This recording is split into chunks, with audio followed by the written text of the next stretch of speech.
দেখো স্ক্রিন দেখতে পাচ্ছ?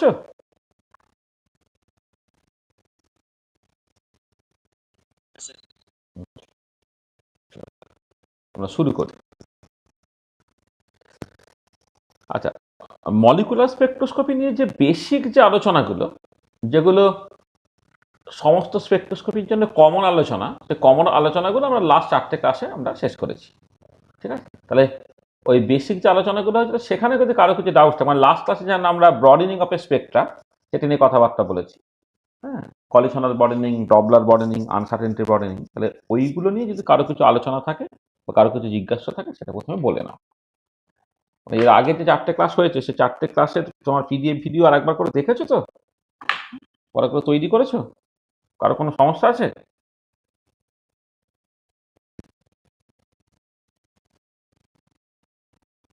কি রে বল, মানে কেউ কি উল্টো পাল্টা দেখিস না নাকি? ঠিক আছে, আর বাকিদের কি খবর? বাকিরা কি সব দেখিস নি? ঠিক আছে স্যার। কিন্তু একটুখানি সত্যি সত্যি সিরিয়াসলি পড়তে হবে। মলিকুলার স্পেকট্রাম একটা ভীষণ ইম্পর্টেন্ট চ্যাপ্টার, মানে সবাইদের জন্য আর কি। এ করে মানে এটা তোমাকে খুব ভালো করে জানতেই হবে আর কি। মানে কেউ ভবিষ্যতে থিওরি করবে, কেউ ভবিষ্যতে এক্সপেরিমেন্ট করবে, কেউ ফিজিক্যাল পড়বে, কেউ অর্গানিক পড়বে, কেউ ইনঅর্গানিক পড়বে, হ্যাঁ, প্রত্যেকের জন্যই কিন্তু স্পেকট্রোস্কোপিটা ভীষণ একটা কমন জায়গা। হ্যাঁ, এবং এটা আমরা ওই একটুখানি মানে সেমি অ্যাডভান্স লেভেলে করার চেষ্টা করছি আর কি। অ্যাডভান্স লেভেলে করলে তার যে ব্যাকগ্রাউন্ডটা লাগে সেটা তোমার এখনো তৈরি নয় বলে আমরা মোটামুটি যে রাস্তা দিয়ে হাঁটতে হবে পুরো রাস্তাটাই বলছি। কিন্তু স্পেকট্রোস্কোপি যেহেতু অ্যাকচুয়ালি অ্যাপ্লাইড কোয়ান্টাম মেকানিক্স, এই স্পেকট্রোস্কোপির ব্যাকগ্রাউন্ডে যে কোয়ান্টাম মেকানিক্সটা আছে তার যে ডিটেলিংটা, সেই ডিটেলিংটা এই ক্লাসের স্কোপের বাইরে আর কি। সেটা সেই ব্যাকগ্রাউন্ডটা কারো পরিষ্কার আছে, কারো পরিষ্কার নেই, কিন্তু পরিষ্কার না থাকলেও যাতে অসুবিধে না হয় আর কি সেই রকমভাবে ব্যাপারটাকে করার চেষ্টা করি। মানে তোমাদেরকে ব্যানোয়েল বা ব্যারো এই দুটো বই দেখবে লোকে ফলো করে। ব্যানোয়েলটা তো সবাই ফলো করে স্পেকট্রোস্কোপির জন্য। তাহলে ব্যানোয়েলের যে বইটা সেটা হচ্ছে সবটাই ওই সেমি ক্লাসিক্যালি করা, সেখানে দেখবে তোমার অঙ্ক টঙ্ক ডেরিভেশন টেরিভেশন অনেক অনেক কম আছে। আবার যদি কোনো অ্যাডভান্স তুমি কোনো একটা এর বই দেখো, অ্যাডভান্স তোমার মলিকুলার স্পেকট্রোস্কোপির বই দেখো, সেখানে জিনিসগুলো অনেক বেশি ম্যাথামেটিক্যাল হয় আর কি। হ্যাঁ, তাহলে আমরা যেটা করেছি তার মধ্যে একটা ব্লেন্ডিং আনার চেষ্টা করেছি, যে ওটা ব্যানোয়েল বা ব্যারো তার থেকে একটু অ্যাডভান্স। আবার যে একটা মডার্ন স্পেকট্রোস্কোপি যে সমস্ত বই যেগুলো তোমার পক্ষে একটুখানি ফলো করা সত্যি অসুবিধা হবে আর কি, সেইটা থেকে ইম্পর্টেন্ট নির্যাসটুকু নিয়ে এই লেকচারগুলোকে বানানো। তোমরা মানে আমি এক্সপেক্ট করবো যে সবাই ফলো করতে পারবে বা সবাই ব্যাপারটাকে বুঝতে পারবে, কিন্তু কোনো যদি কিছু বুঝতে অসুবিধা হয় তাহলে কিন্তু দেন অ্যান্ড দেয়ার আমাকে আটকাও, বা আমি পরের ক্লাসে যাওয়ার আগে তো একবার জিজ্ঞেস করি যে আগের দিনের ক্লাসে কার কি অসুবিধা আছে, সেটা কিন্তু টাইম টু টাইম বলে নাও। হ্যাঁ, কেন একবার টোটাল 12-14টা ক্লাসের একটা সিরিজ চলবে, তুই 12-14টা ক্লাসের পরে একবার আমাকে বললে যে এরকম তোমার এটা অসুবিধা আছে সেটা অসুবিধা আছে, তখন তো খুব অসুবিধা। যেটা দিনের দিন ব্যাপারটা দেখে নাও, দেখে নিয়ে আমাকে দিনের দিন ব্যাপারটা বলে দেবে যে এই ক্লাস এই জিনিসটা আমি বুঝতে পারিনি বা ওই জিনিসটা আমি বুঝতে পারি। চলো তাহলে এবারে ফিরে আসা যাক। তাহলে আজকে আমাদের টোটাল আলোচনাটা হবে রোটেশনাল স্পেকট্রোস্কোপি বা মাইক্রো স্পেকট্রোস্কোপি নিয়ে। দেখো, আমরা যখন তোমার ইন্ট্রোডাক্টরি ক্লাসগুলো বলছিলাম সেখানে একটা কথা বলেছিলাম যে একটা মলিকুলে যে বিভিন্ন রকমের মোশন আছে, একটা মলিকুলে যে বিভিন্ন রকমের মোশন আছে তার মধ্যে যে মোশনগুলো খুব কমন ছিল সেটা হচ্ছে translational motion, rotational motion, vibrational motion, electronic motion ইত্যাদি ইত্যাদি। আচ্ছা, ট্রান্সলেশনাল মোশন বা ট্রান্সলেশনাল এনার্জি রিলেটেড যে স্পেকট্রোস্কোপি তাকে তুমি ট্রান্সলেশনাল স্পেকট্রোস্কোপি বলতে পারতে, কিন্তু সেই স্পেকট্রোস্কোপিটা এক্সিস্টই করে না। কারণ স্পেকট্রোস্কোপি দিয়ে কোনো ইম্পর্টেন্ট ইনফরমেশন পেতে গেলে বা কোনো কিছু প্রপারলি এক্সপ্লেন করতে গেলে এনার্জিটা ডিসক্রিট বা কোয়ান্টাইজড হওয়াটা বাধ্যতামূলক। ট্রান্সলেশনাল এনার্জি মোরাললেস কন্টিনিউয়াস, মানে কনফাইন্ড যদি মলিকুল হয় তাহলে সেটা কোয়াসি কন্টিনিউয়াস, আর ফ্রি পার্টিকেল হলে সেটা তো কন্টিনিউয়াস।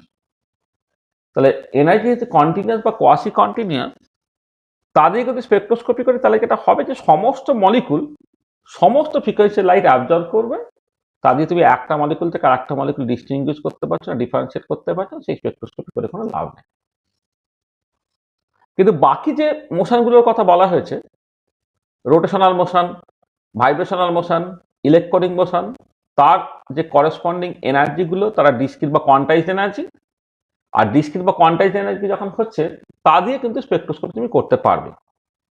সেটাই আমাদের পরপর করে পড়া। রোটেশনাল এনার্জির কোয়ান্টাইজেশন থেকে rotational spectroscopy, vibrational energy quantization দিয়ে vibrational spectroscopy, electronic energy quantization দিয়ে হচ্ছে তোমার ইলেকট্রনিক স্পেকট্রোস্কোপি। এই তিনটে স্পেকট্রোস্কোপি পরপর করে পড়বো।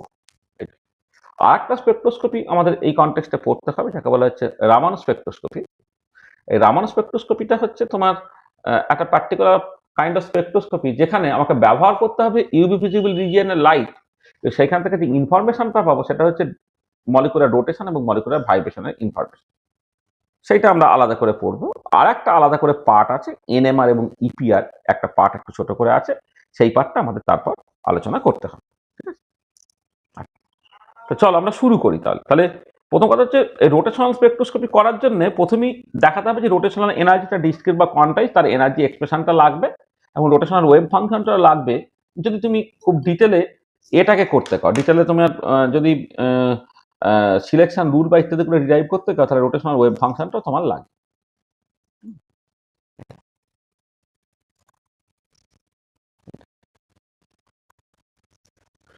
আচ্ছা, তাহলে তোমার যে মডেল দিয়ে রোটেশনাল এনার্জির কোয়ান্টাইজেশনটা দেখতে সেটা রিজিড রোটার মডেল। ঠিক আছে, আর এমনি রিজিড রোটার জিনিসটা কিরকম দেখো, সেটা হচ্ছে ধরো একটা বডি আছে, মানে রিজিড রোটারটা আসার আগে আমি একটুখানি একটা ইম্পর্টেন্ট টার্ম একটুখানি বলে নিই, মোমেন্ট অফ ইনার্শিয়া। এই জিনিসটা একটু আচ্ছা, রিজিড রোটার এমনি জিনিসটা কি, তার একটা ডায়াটমিক মলিকুল তুমি যদি কনসিডার করো, তাহলে ডায়াটমিক মলিকুলের ক্ষেত্রে বন্ড লেন্থটাকে তুমি এতটাই শক্ত ধরে নিচ্ছ, বন্ড স্ট্রেংথটা বা বন্ডটা এতটাই শক্ত তুমি ধরে নিচ্ছ, তাদেরকে এটা হবে যে ডিউরিং রোটেশন একটা সেন্ট্রিফিউগাল ফোর্স হয়, তার জন্য বন্ড লেন্থ থেকে বেড়ে যাওয়ার পর সেটাকে তুমি ইগনোর করছো।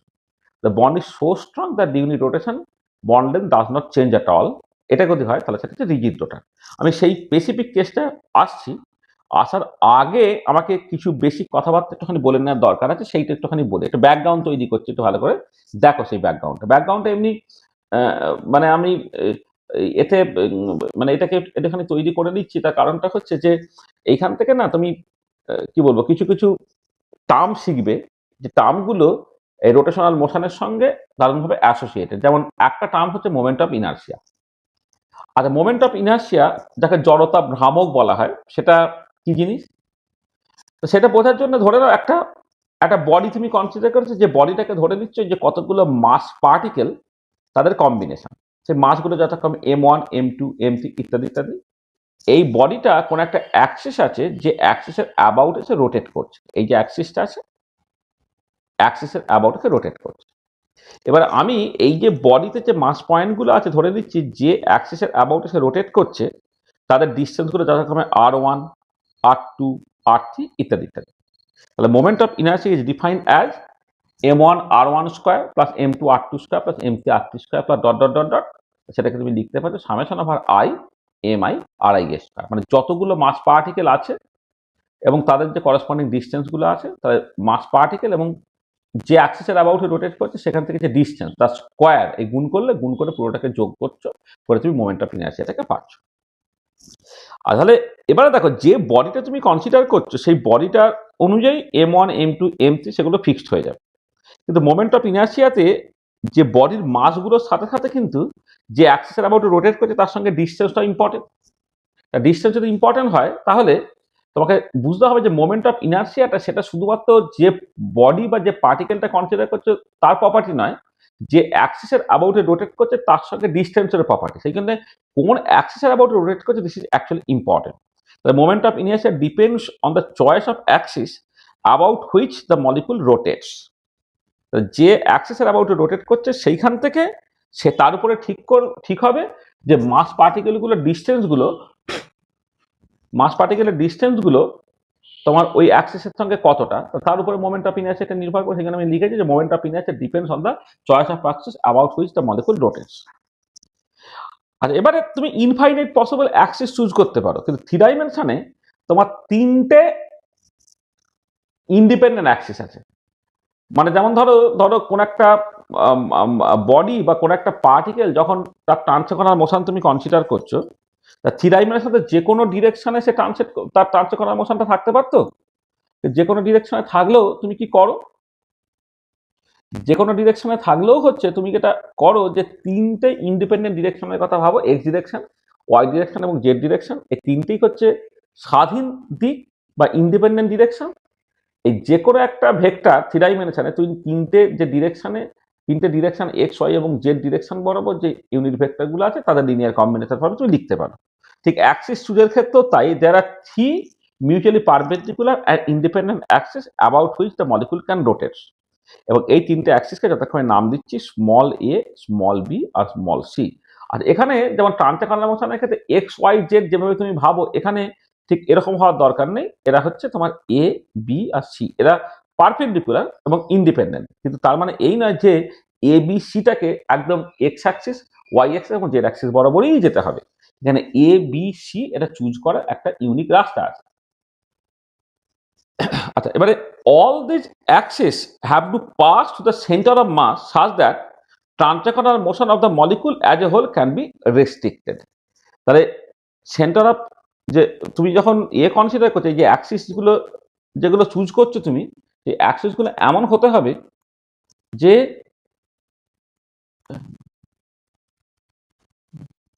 আচ্ছা অ্যাক্সিস গুলো এমন হতে হবে যে তারা এখানে সেন্টার অফ মাস দিয়ে যায়।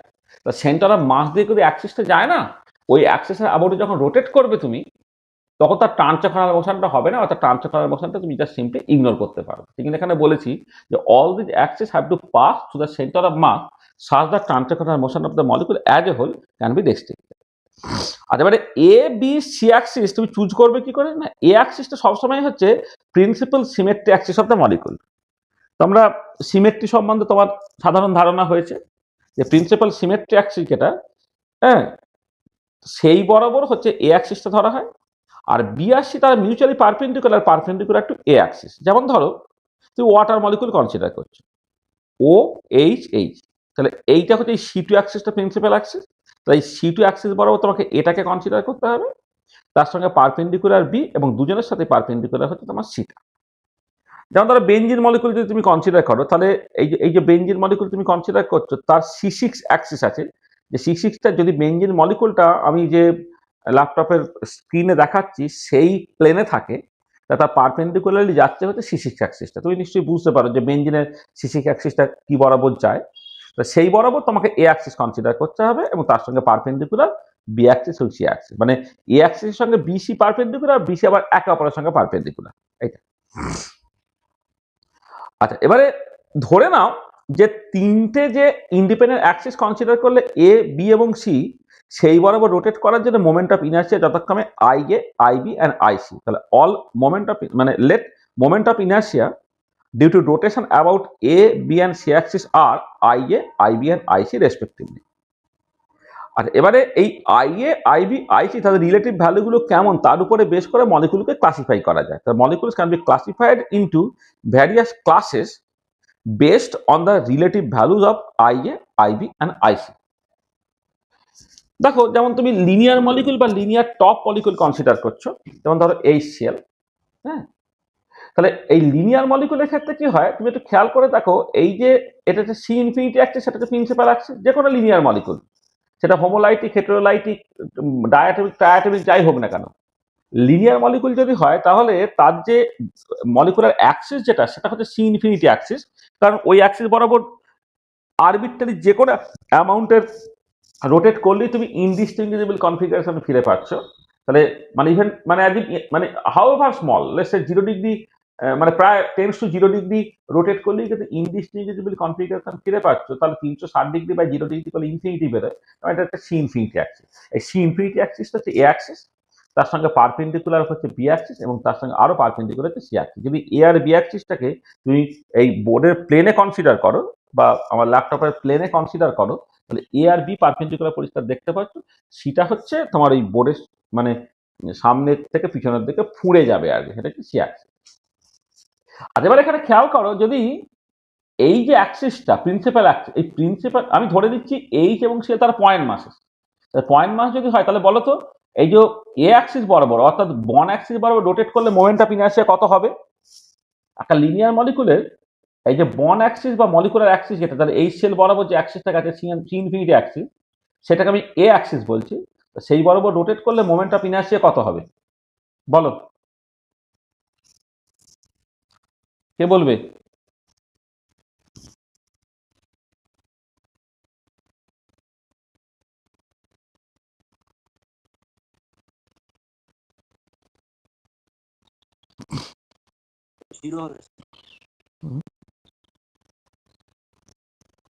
হ্যাঁ, কেন জিরো হবে? এক্স্যাক্টলি, মানে যেহেতু এটা পয়েন্ট মাসেস,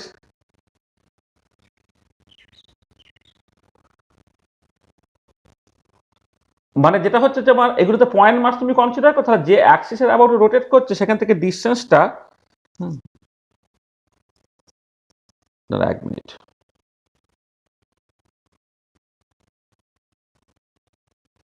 হ্যাঁ, যে অ্যাক্সিসের অ্যাবাউট রোটেট করছে সেই অ্যাক্সিসের অ্যাবাউট রোটেশনের জন্য মানে অ্যাক্সিস থেকে দূরত্বটা হচ্ছে তোমার জিরো হয়ে যাচ্ছে, তার দূরত্ব যদি জিরো হয়ে যায় তার মতো করে মোমেন্ট অফ ইনার্শিয়া সেটা জিরো হবে। আর বি আর সি অ্যাক্সিস দেখো এগুলো হচ্ছে তোমার চয়েস, মানে এইচ এবং সি এর যে সেন্টার অফ মাস হচ্ছে এই জায়গা হয়, সেই অ্যাবাউটে রোটেট করছে, তাহলে বি অ্যাক্সিস এবং সি অ্যাক্সিস তুমি যেটা খুশি বি যেটা খুশি সি ধরতে পারো, সেই কিন্তু আইবি ইকুয়াল টু আইসি হবে।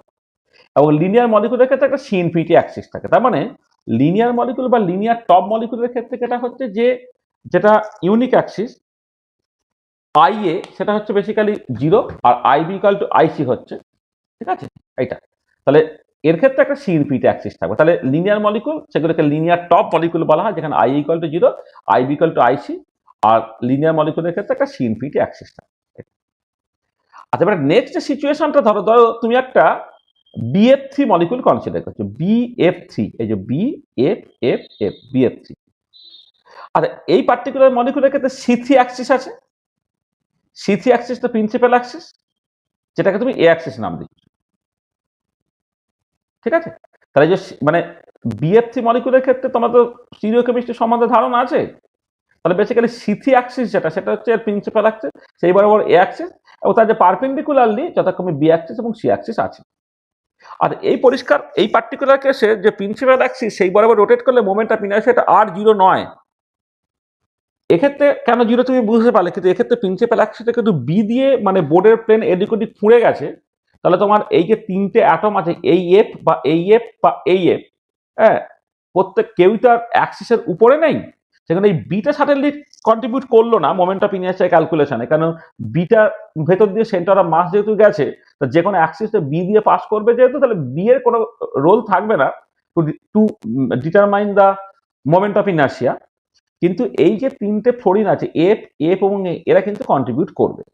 তাহলে দেখো আমি যদি বি এফ বন্ড লেন্থটাকে আর ধরি, তাহলে এ অ্যাক্সিস বরাবর রোটেশনের জন্য মোমেন্ট অফ ইনার্শিয়াটা কি হচ্ছে এম এফ আর স্কোয়ার, মানে এম এফ হচ্ছে mass of fluorine plus m F r square plus m F r square, three m F r square হয়ে গেল।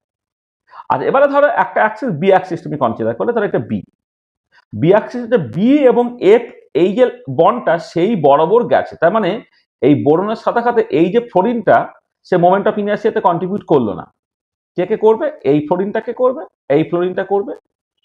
তাহলে দেখো, তাহলে এই এফ এর কন্ট্রিবিউশনটা হচ্ছে জিরো। আচ্ছা, এবারে এই অ্যাক্সিস থেকে আবার বি অ্যাক্সিস থেকে এই ফ্লোরিনের দূরত্ব কত? দেখো এই অ্যাঙ্গেলগুলো তো তোমার 120 ডিগ্রি করে, তাহলে এই এই যে অ্যাঙ্গেলটা যেটা আমি এখানে ছবিতে দেখি সেটা মাত্র 60 ডিগ্রি। তাহলে এই লেন্থটা তুমি ক্যালকুলেট করবে কি করে? এই যে এটা একটা সমকোণী ত্রিভুজ, সমকোণী ত্রিভুজের অতিভুজটা হচ্ছে তোমার বি এফ বন্ড লেন্থ, সেটা হচ্ছে আর, তার সঙ্গে যদি তুমি করো তাহলে এইটা কত হবে? মানে দেখো তুমি যেটা মানে আর সাইন থিটা আর কি, এটা তো বিপরীত বাহু বা তোমরা যেটাকে লম্ব বলো, তাহলে আর সাইন 60 ডিগ্রি সেটা হচ্ছে তোমার এই লেন্থটা হবে লাল যেটা দেখানো হয়েছে, যে বি অ্যাক্সিস থেকে এই যে ফ্লোরিন অ্যাটমটা তার যে পারপেন্ডিকুলার ডিস্টেন্স আর সাইন 60 ডিগ্রি, সেটা কত হবে, √3/2 ইন্টু আর।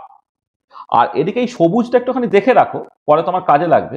যদি সি অ্যাক্সিসটা এই অ্যাক্সিস কনসিডার করো, তাহলে সি অ্যাক্সিসের সঙ্গে এই ফোরিনের দূরত্বটা কত হবে, দেখো এইটা কিন্তু 60 ডিগ্রি, তাহলে এই অ্যাঙ্গেলটা 30 ডিগ্রি, তাহলে এটা 30 ডিগ্রি হলে সেটা হবে আর সাইন 30 ডিগ্রি, তো r/2। অর্থাৎ বি অ্যাক্সিসের সঙ্গে এই ফোরিনের যে ডিস্টেন্সটা সেটা হচ্ছে √3/2, আর সি অ্যাক্সিসের সঙ্গে এই ফোরিনের ডিস্টেন্সটা সেটা হচ্ছে তোমার r/2। তাহলে যখন তুমি বি অ্যাক্সিস বরাবর রোটেশনের জন্য মোমেন্ট অফ ইনার্সিয়াটা ক্যালকুলেট করবে, এই ফ্লোরিন কন্ট্রিবিউট করলো না, এই ফ্লোরিনের কন্ট্রিবিউশনটা m of fluorine into √3/2 into r তার স্কোয়ার, এইটারও একই রকম ভাবে কন্ট্রিবিউশনটা হচ্ছে mf ইন্টু √3/2 ইন্টু আর তার স্কোয়ার, সেটা হচ্ছে 3/2 mf আর স্কোয়ার হয়ে যাচ্ছে। সিমিলারলি আই সিটা যখন তুমি কনসিডার করছো, সেখানে এ কন্ট্রিবিউট করেছে, এও কন্ট্রিবিউট করেছে, এও কন্ট্রিবিউট করেছে, কিন্তু প্রথম জন যে কন্ট্রিবিউট করলো সেখানে ডিস্টেন্সটা হচ্ছে তোমার আর, mf আর স্কোয়ার। আর বাকি দুজন যে কন্ট্রিবিউট করেছে এই সি অ্যাক্সিসের সঙ্গে, তাদের ডিস্টেন্সগুলো যথাক্রমে হচ্ছে r/2, তাহলে mf r/2 তার স্কোয়ার প্লাস mf r/2 তার স্কোয়ার, মানে হয়ে গেল 3/2 mf আর স্কোয়ার। তাহলে খেয়াল করে দেখো এই পার্টিকুলার কেসে আই এটা নট ইকুয়াল টু 0 এবং আইবি ইকুয়াল টু আইসি। তাহলে যদি এরকম সিচুয়েশন হয়, I a not equal to 0, I b equal to I c, তাদেরকে বলা হয় সিমেট্রিক টপ মলিকুল, এদেরকে বলা হয় সিমেট্রিক টপ মলিকুল। এবং এই ধরনের মলিকুলের ক্ষেত্রে একটা এবং কেবলমাত্র একটা সিএন অ্যাক্সিস থাকবে with n greater equal to 3। তোমার স্টিরিওকেমিস্ট্রিতে সিএন অ্যাক্সিস জানো, এর ক্ষেত্রে একটা এবং কেবলমাত্র একটা সিএন অ্যাক্সিস থাকবে with n greater equal to 3। তাহলে এবারে এই যে সিমেট্রিক টপ মলিকুল দেখলে, তার ক্ষেত্রে বিএফসির ক্ষেত্রে পার্টিকুলার তুমি যেটা দেখতে পেলে যে আইএটা অ্যাকচুয়ালি আইবি এবং আইসির থেকে বেশি। আইবি আইসি যেখানে 3/2 mf আর স্কোয়ার, সেখানে আইএটা হচ্ছে 3 mf আর স্কোয়ার, অর্থাৎ আইএটা greater than I b equal to I c. এইটা আবার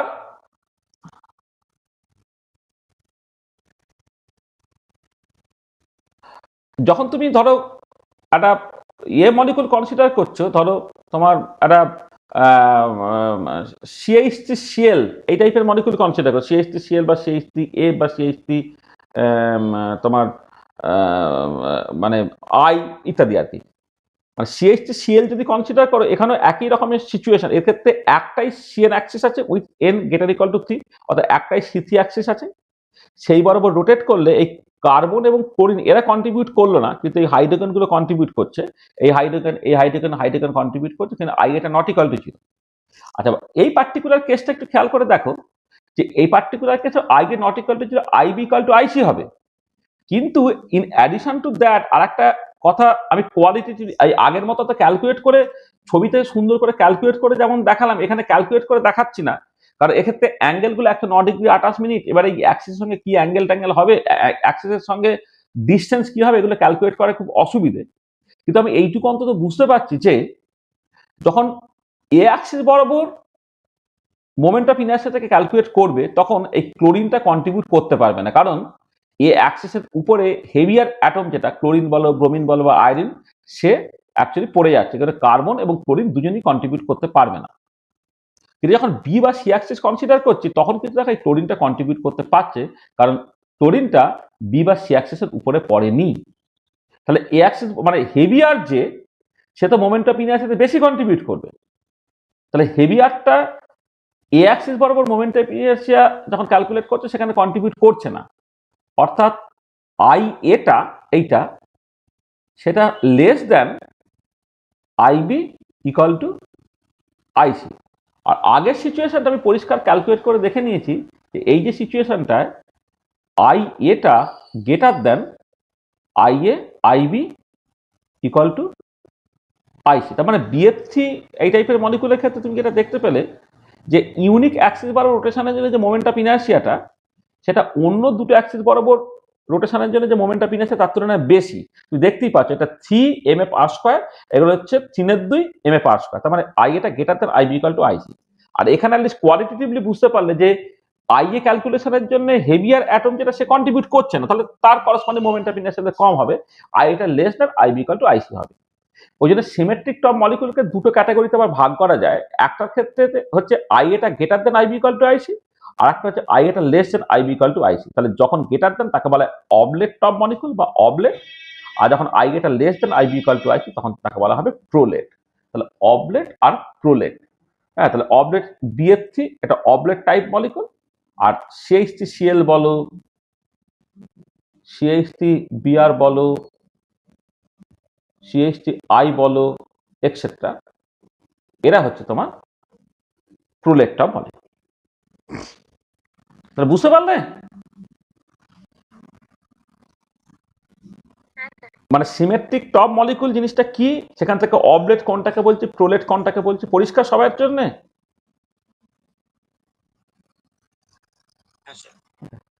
এই নরেন্দ্রপুর, শুধু নরেন্দ্রপুর না, যারা থার্ড সেমিস্টারে, মানে যারা থার্ড সেমিস্টারে, তোমাদের তো দেখো কোয়ান্টাম মেকানিক্স সেভাবে হয়নি। হ্যাঁ, সার্টেনলি মলিকুলার স্পেকট্রোস্কোপে কোয়ান্টাম মেকানিক্সের অ্যাপ্লিকেশন, মানে বুঝতে কি অসুবিধা হচ্ছে? হ্যাঁ, মানে একটু একটু অসুবিধাগুলো না আমাকে একটু বলে নেবে, আমি না আরেকটুখানি দরকার হলে সেটা আরেকবার একটুখানি বলে দেবো, আমি বুঝতে পারছি। কিন্তু প্রবলেমটা হচ্ছে কি জানো তো, এই যে এখন এমনভাবে সিলেবাসটা করেছে, কোয়ান্টাম মেকানিক্সটা যে কোনো মানুষের একদম প্রথমে পড়া উচিত। মানে আমি আমি অন্যভাবে ব্যাপারটাকে বলি, তোমাদের অর্গানিক স্পেকট্রোস্কোপি কি পড়া হয়েছে? অর্গানিক স্পেকট্রোস্কোপি, অর্গানিক স্পেকট্রোস্কোপি পড়া হয়নি? আচ্ছা আচ্ছা, অর্গানিক স্পেকট্রোস্কোপি মানে দেখবে অর্গানিক স্পেকট্রোস্কোপি না, যখন পড়ানো হবে, হ্যাঁ, মানে অর্গানিক কেমিস্ট্রি মাস্টারমশাই তো পড়াবেন, সেটাও তো সাম কাইন্ড অফ স্পেকট্রোস্কোপি, যেখানে তোমার ইউভি ভিজিবল স্পেকট্রোস্কোপি আছে, IR স্পেকট্রোস্কোপি আছে, NMR আছে। হ্যাঁ, সেখানে যে স্পেকট্রোস্কোপিটা পড়ানো হয়, মানে অর্গানিক কেমিস্ট্রি মাস্টারমশাই তারা কিন্তু কোয়ান্টাম মেকানিক্স জানে না ধরে নিতে হবে, তারাও কিন্তু স্পেকট্রোস্কোপিটাকে পড়াচ্ছেন, এবং ঠিক ঠিক মানে প্রপারলি পড়াচ্ছেন আর কি। তাহলে কি হচ্ছে, এই কোয়ান্টাম মেকানিক্সটা না জেনেও কিন্তু তুমি জাস্ট কিছু সার্টেনলি ইনফরমেশন লাগবে। আমি বললাম না, একটা সেমি মানে কি বলে, সেমি অ্যাডভান্স লেভেলে পড়াচ্ছি। খুব অ্যাডভান্স লেভেলে হলে বড্ড বেশি কোয়ান্টাম মেকানিক্যাল ক্যালকুলেশন ভিতরেই থাকে, কিন্তু আমাদের এই কোয়ান্টাম মেকানিক্স, যেখানে যে এনার্জি ডিসক্রিট হয় কোয়ান্টাম, আমি কখনো দাবি করছি না যে তুমি রিজিড ডোটার প্রবলেমটাকে সলভ করে বা হাইড্রোজেন অ্যাটম প্রবলেমটাকে সলভ করে তুমি তার এনার্জি এক্সপ্রেশনটাকে বের করো, কিন্তু এনার্জিকে ডিসক্রিট হয়, কোয়ান্টাইজ হয়, এটা কিন্তু ক্লাস 11-12 থেকে মাথার মধ্যে ঢুকে যায়। এবারে ঠিক আছে, এনার্জিটা ডিসক্রিট বা কোয়ান্টাইজ হচ্ছে, তার একটা এনার্জি এক্সপ্রেশন জাস্ট আমি এখানে ব্যবহার করেছি। আমি যখন তোমার ইন্ট্রোডাক্টরি ক্লাসগুলো দিয়েছিলাম যে বিভিন্ন রাকিবের কাইন্ড অফ যে মোশন হচ্ছে, বিভিন্ন কাইন্ড অফ মোশনের জন্য এনার্জির এক্সপ্রেশনগুলো শুধুমাত্র লিখে দিচ্ছি উইদাউট সলভিং দ্য সিচুয়েশন। তাহলে এখানে ওইটুকু জিনিস না একটুখানি পড়ে পড়ে একটুখানি হ্যাবিচুয়েটেড হয়ে যেতে হবে, হালটা ছেড়ে দিলে কিন্তু হবে না। তোমার মাথার মধ্যে কেউ একটা ঢুকিয়ে দিল যে আবার কোয়ান্টাম মেকানিক্স না হলে স্পেকট্রোস্কোপি পড়া যায় না, ওইটা মাথা থেকে বের করে দাও। কোয়ান্টাম মেকানিক্স না জেনেও তো লোকে, অর্গানিক কেমিস্ট্রির লোকেরা থ্রু আউট স্পেকট্রোস্কোপি পড়াচ্ছে, তারা কি সত্যি সত্যি পড়াচ্ছে না বলো? হ্যাঁ, তাহলে তুমি ভেবে দাও না, তুমি কোয়ান্টাম মেকানিক্স লাগে না ভাবো মনে মনে, ধরে মনে মনে just for the time being ভেঙে না, তোমার কোয়ান্টাম মেকানিক্স লাগে না। এই যে এখনো পর্যন্ত যে কথাগুলো বলেছি, এটা তো নর্মাল ক্লাসিক্যাল মেকানিক্স, এখানে কি কোথাও কোনো কোয়ান্টাম মেকানিক্সের নামগন্ধ কিচ্ছু আছে? কিছু তো নেই। সেটাই বলছি, মানে ওই জন্য আমি যখন বলছি এটা করা দরকার, মানে করা দরকার। হ্যাঁ, তারপরে অবভিয়াসলি অনেক কিছু কি হয়, আগে ব্যাকগ্রাউন্ডটাকে তৈরি করে তারপরে শিখতে হয়, আর কিছু জিনিস ইনফরমেশন হিসেবে আগে জেনে নিতে হয়, পরে ব্যাকগ্রাউন্ডটা ক্লিয়ার হয়। তাহলে পুরো সময়টা 3 বছর বা 4 বছর যতদিনের কোর্স হবে আর কি, পুরো কোর্সটা থাকলে দেখবে যেখানে তোমার কনসেপ্ট গুলো একটু অসুবিধা, এখন ফর দ্য টাইম বিং তোমাকে করে নিতে হবে, ভয় পেয়ে গেলে চলবে না। এবারে যখন কোয়ান্টাম মেকানিক্স হয়ে যাবে, বা কোয়ান্টাম মেকানিক্স হওয়ার পরে দেখো স্পেকট্রোস্কোপি আরো 1-2 বছর পরে, 1-2 বছরের মধ্যে যখন অ্যাকচুয়ালি সিলেবাসে যে জায়গায় তোমার মলিকুলার স্পেকট্রোস্কোপি থাকবে, সেখানে যাবে আবার একবার পড়ানো হচ্ছে, বা পড়ানো যদি নাও হয়, এই যে পিডিএফ ভিডিওগুলো রইলো, সেই পিডিএফ ভিডিওগুলো তোমার কাছে তো থাকছে, সেটা যখন তুমি দেখবে, যদি কোনো কিছু কনসেপচুয়াল বা কিছু অসুবিধা থাকে, সেটা দেখবে তুমি পরে কিন্তু পরিষ্কারভাবে বুঝে নিতে পারবে আর। হ্যাঁ, ওই জন্য এটা ক্লাসটাকে প্রপারলি করো কিন্তু, মানে এটা না হলে যেটা হবে যে তুমি যে লেভেলেই পরীক্ষা দেয় না কেন, স্পেকট্রোস্কোপিগুলো ইউজুয়ালি মানে মোস্ট অফ দ্য জায়গা, ধরো বিদ্যাসাগর ইউনিভার্সিটি, ক্যালকাটা ইউনিভার্সিটি, আমি এইগুলো যদি বলি আর কি, রহরা কলেজ বলো, হ্যাঁ, মানে আমি যাদের সিলেবাসগুলো জানি তাদের স্পেকট্রোস্কোপিটা সবসময় কিন্তু লাস্ট সেমিস্টারে থাকে। মানে সামনের বছর যদি জ্যাম হয়, তাহলে এটা থাকে কিন্তু 6 সেমিস্টারে। তাহলে আমি এটা কেন করছি, যে 6 সেমিস্টারের পড়াটা তো ফেব্রুয়ারি মাসে যদি পরীক্ষা হয়, তো ফেব্রুয়ারিতে থেকে লাস্ট সেমিস্টারটা তো শুরু হয়, তাহলে তো তুমি অবভিয়াসলি এই পার্টটা যদি এই ডিটেলে পড়ে না রেখে দাও, তোমার তো এটা পুরো আনটাচ থেকে যাবে, ঠিক আছে না? ওই জন্য এটা এই সময়ই হচ্ছে একটুখানি লেজার টাইম তুমি পাবে, এই সময় একটুখানি পড়ে নেওয়ার দরকার আছে, এবং একটু সময় দিয়ে একটু পড়ো, দেখবে সবই বুঝতে পারবে। হ্যাঁ, মানে আগের ক্লাসগুলো যদিও বা একটুখানি বেশি ম্যাথামেটিক্যাল ছিল, এর পরে অনওয়ার্ড যে কাজগুলো আমরা করব এটা কোনোভাবেই ম্যাথামেটিক্যাল না। আরে বাবা, লোকে ক্লাস 11-এ যখন অ্যাটমিক স্ট্রাকচার পড়ে, হাইড্রোজেন অ্যাটম প্রবলেম পড়ে, সেখানে বোর্ড থিওরি রিলেটেড জিনিসপত্র পড়তে, এনার্জি ডিসক্রিট, সেটা নিয়ে একটা 11-এর ছেলে হ্যান্ডেল করছে, আর তার একটা অনার্সের সেকেন্ড ইয়ারের ছেলে একটা কোয়ান্টাম মেকানিক্সের কিছু হয়তো মানে কথাটা ওয়ার্ডটা হয়তো একটু মাঝে মাঝে উল্লেখ করছি, এনার্জি ডিসক্রিট এরকম একটা এক্সপ্রেশন ব্যবহার করে, সেগুলো তুমি বুঝতে পারবে না। কি রে ওকা, হবে তো? তাহলে পার্থ কেন বলছে যে সে বুঝতে পারছে না? স্যার আমি হ্যাঁ, স্যার আমি বলছি, পার্থ কিছু বলে না না, পার্থ বলেন মানে পার্থ আমাকে হোয়াটসঅ্যাপ করেছে। হুম, আচ্ছা ঠিক আছে। তো বলছে তার নাকি বুঝতে অসুবিধা হচ্ছে, মানে একটু পাকামিগুলো একটুখানি কম করতে করো না। মানে আমার কি স্বার্থ আছে রে বাবা, তুমি এই ক্লাসটা না করলেও আমার ক্লাসটা চলবে। হ্যাঁ, কিন্তু আমি মানে আমি সবসময় চাইছি হচ্ছে আমি যে জিনিসটা শেখাতে চাইছি বেশি পাকামি না করে, বেশি নিজস্ব বুদ্ধি শুদ্ধি না খাটিয়ে তুমি অ্যাজ ইট ইজ ক্লাসটাকে করো। হ্যাঁ, মানে ওই আমি মাঝে মাঝে বলি এক, আমাদের গায়ের রং কালো আর ইংরেজি বলতে পারি না বলে আমাদের লোকে গুরুত্ব দেয় না। হ্যাঁ, কিরে এই তো আমি সব বিভিন্ন রকমের সব চ্যানেলগুলোতে সব দেখি আর কি, এই যে শুভন ফার্স্ট হয়েছে, সে পড়লো আমার কাছে। হ্যাঁ, তাকে দেখি ফিজিক্সওয়ালা থেকেও সে ইন্টারভিউ দিচ্ছে, ফিজিক্সওয়ালা বলছে সে আমার স্টুডেন্ট, কেম একাডেমি বলছে আমার স্টুডেন্ট। আরে বাবা, এখন সব ছেলেই কিছু না কিছু অনলাইন সাবস্ক্রিপশন নিয়ে থাকে। হ্যাঁ, কারণ অনলাইন সাবস্ক্রিপশনে পয়সা করি বেশি লাগে না। যদি হতো যে 5 লাখ টাকা লাগে, তখন দেখবে সে নেবে কি নেবে না ভাববে। এখন 11-12-এ সায়েন্স পড়া মানেই তার ফিজিক্সওয়ালা সাবস্ক্রিপশন নেওয়া আছে, একটা গ্র্যাজুয়েশন পড়া মানেই তার ফিজিক্সওয়ালা বা কেম একাডেমি তার সাবস্ক্রিপশন নেওয়া আছে। আমরা গভর্নমেন্ট কলেজে চাকরি করি। হ্যাঁ, গভর্নমেন্ট কলেজে চাকরি করি মানে হচ্ছে আমাদের পড়ানোটাই ইলিগাল। হ্যাঁ, আর ফেসবুকে অ্যাডভার্টাইজমেন্ট করা তো আরই ইলিগাল।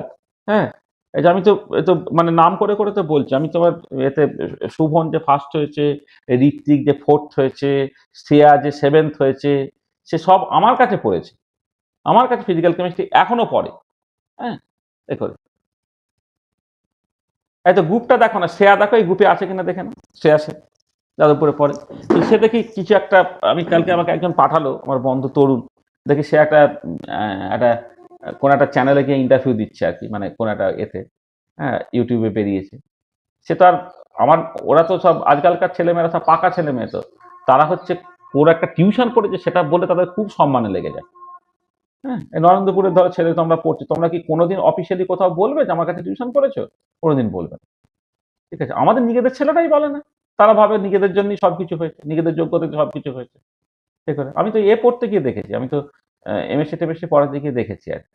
হ্যাঁ, এ করে যে তাকে কোনোদিন টিউশন নিতে হলো না, থ্রু আউট সে বিএসসি এমএসসি পাস করে বেরিয়ে চলে গেল। যখন প্রশ্ন আসছে ফিজিক্যাল কেমিস্ট্রি কার কাছে পড়েছো, হ্যাঁ, মানে অ্যাজ ইফ যেন ওটা পড়েই না, ওটা নিজে নিজে পড়েছে। যে কোনো টিউশন নির্ভরতা না দেখে যে ফুল জিনিসটা কলেজে তৈরি, বলা চলবে না। আমি জানি তো, মানে বলা চলবে না তো আমি জানি, ধরো অফিসিয়ালি বলা চলবে না, আনঅফিসিয়ালি বলা চলবে না, পাস করে বেরিয়ে যাওয়ার পরেও বলা চলবে না, পেলুরে শোভনেরও বলা চলবে না, আর তোমাদের নরেন্দ্রপুরে বলা চলবে না, বা ওদিকে ধরো মিশনে তাহলে তো স্ট্যাটাস কমে যায়। এবং নিজেও একটা লোভ তখন কাজ করে, জেভিয়ার্সের লোকে তো একই রকম সিচুয়েশন, নিজের একটা লোভ কাজ করে যে আমি যদি কারো সাহায্য নিয়ে কিছু একটা করে যেখানে বললে সম্মানে লাগে, তাহলে আমি যদি বলি আমি নিজে নিজে করেছি, তারা একটু ঘ্যাম বাড়ে। আর কোচিং সেন্টারগুলো তো ছাড়ে না, তাদের অ্যাডভার্টাইজমেন্ট যে সে পয়সা খাইয়েই হোক বা যে করেই হোক, এ বলবে আমার কাছে পড়েছে, ও বললে আমার কাছে। এই আগের বারে উদিতি যে ফার্স্ট হলো, হ্যাঁ যাবে ফার্স্ট হলো, সে আমার কাছে বললো ফিজিক্যাল কেমিস্ট্রি, তাকে দেখে কেবি একাডেমি বললো, সে কেবি একাডেমি বলে তাকে অ্যাডভার্টাইজ, কিন্তু আমি আমার মুখ মানে এ রাখতে হয়। কিন্তু যারা অনেকটা বড় হয়ে গেছে, ধরো আমি এখন তোমার এখন এক্সাম্পল বলছি, মানে যারা একটু বড় হয়ে গেছে তাদের তো আর সেই ভয় দরগুলো নেই। হ্যাঁ, এই অস্মিতা সিংহ, অস্মিতা সিনহা হচ্ছে তোমার এখন আইএসএম ধানবাদের ফ্যাকাল্টি, এ করো মানে মেল করো, তারা তো এখন ভয় পাবে না। সে আমার কাছে পড়েছে এবং জ্যাবে ফার্স্ট হয়েছিল কিনা দেখো। বিক্রমাদিত্য, হ্যাঁ সে তো আর ভয় পাবে না, বিক্রমাদিত্যকে এসএমএস করো, সে আমার কাছে পড়েছে এবং সে জ্যামে ফার্স্ট হয়েছে কিনা। তাহলে ওই জন্য না ওই যে এই তোমার কেম একাডেমি ফিজিক্সওয়ালা এই যে অ্যাডভার্টাইজমেন্ট করে অমুক করে তুমুক করে না, এদের কাছে তো হয়তো জীবনে একবার জ্যামে ফার্স্ট হয়েছে, আমার কাছে সেভারেল টাইম জ্যামে ফার্স্ট হয়েছে। আর 1 থেকে 10-এর মধ্যে র্যাঙ্ক করেছে যদি তুমি ধরো, আমি অন্তত 100-2 আমার ছাত্র পাবো যারা হচ্ছে 1 থেকে 10-এর মধ্যে র্যাঙ্ক করেছে আর কি, টোটাল থ্রু আউট মানে এতে আর কি। তো সেগুলো ওই যে আমরা বলতে পারি না, ওই জন্য বলছি না বেশি পাকামি করতে চাও না, আমার কোনো অ্যাকনলেজমেন্টের দরকার নেই। হ্যাঁ, কিন্তু আমি যে জিনিসটা শেখাতে চাইছি সেই জিনিসটা কিন্তু শেখো। সেখানে আবার পাকামি করে বলতে যেও না যে এটা তোমার লাগবে না, ওটা কেন পড়াচ্ছে। আমার আর এই বয়সে সবার ভাল লাগে না, ঠিক আছে, বুঝেছিস?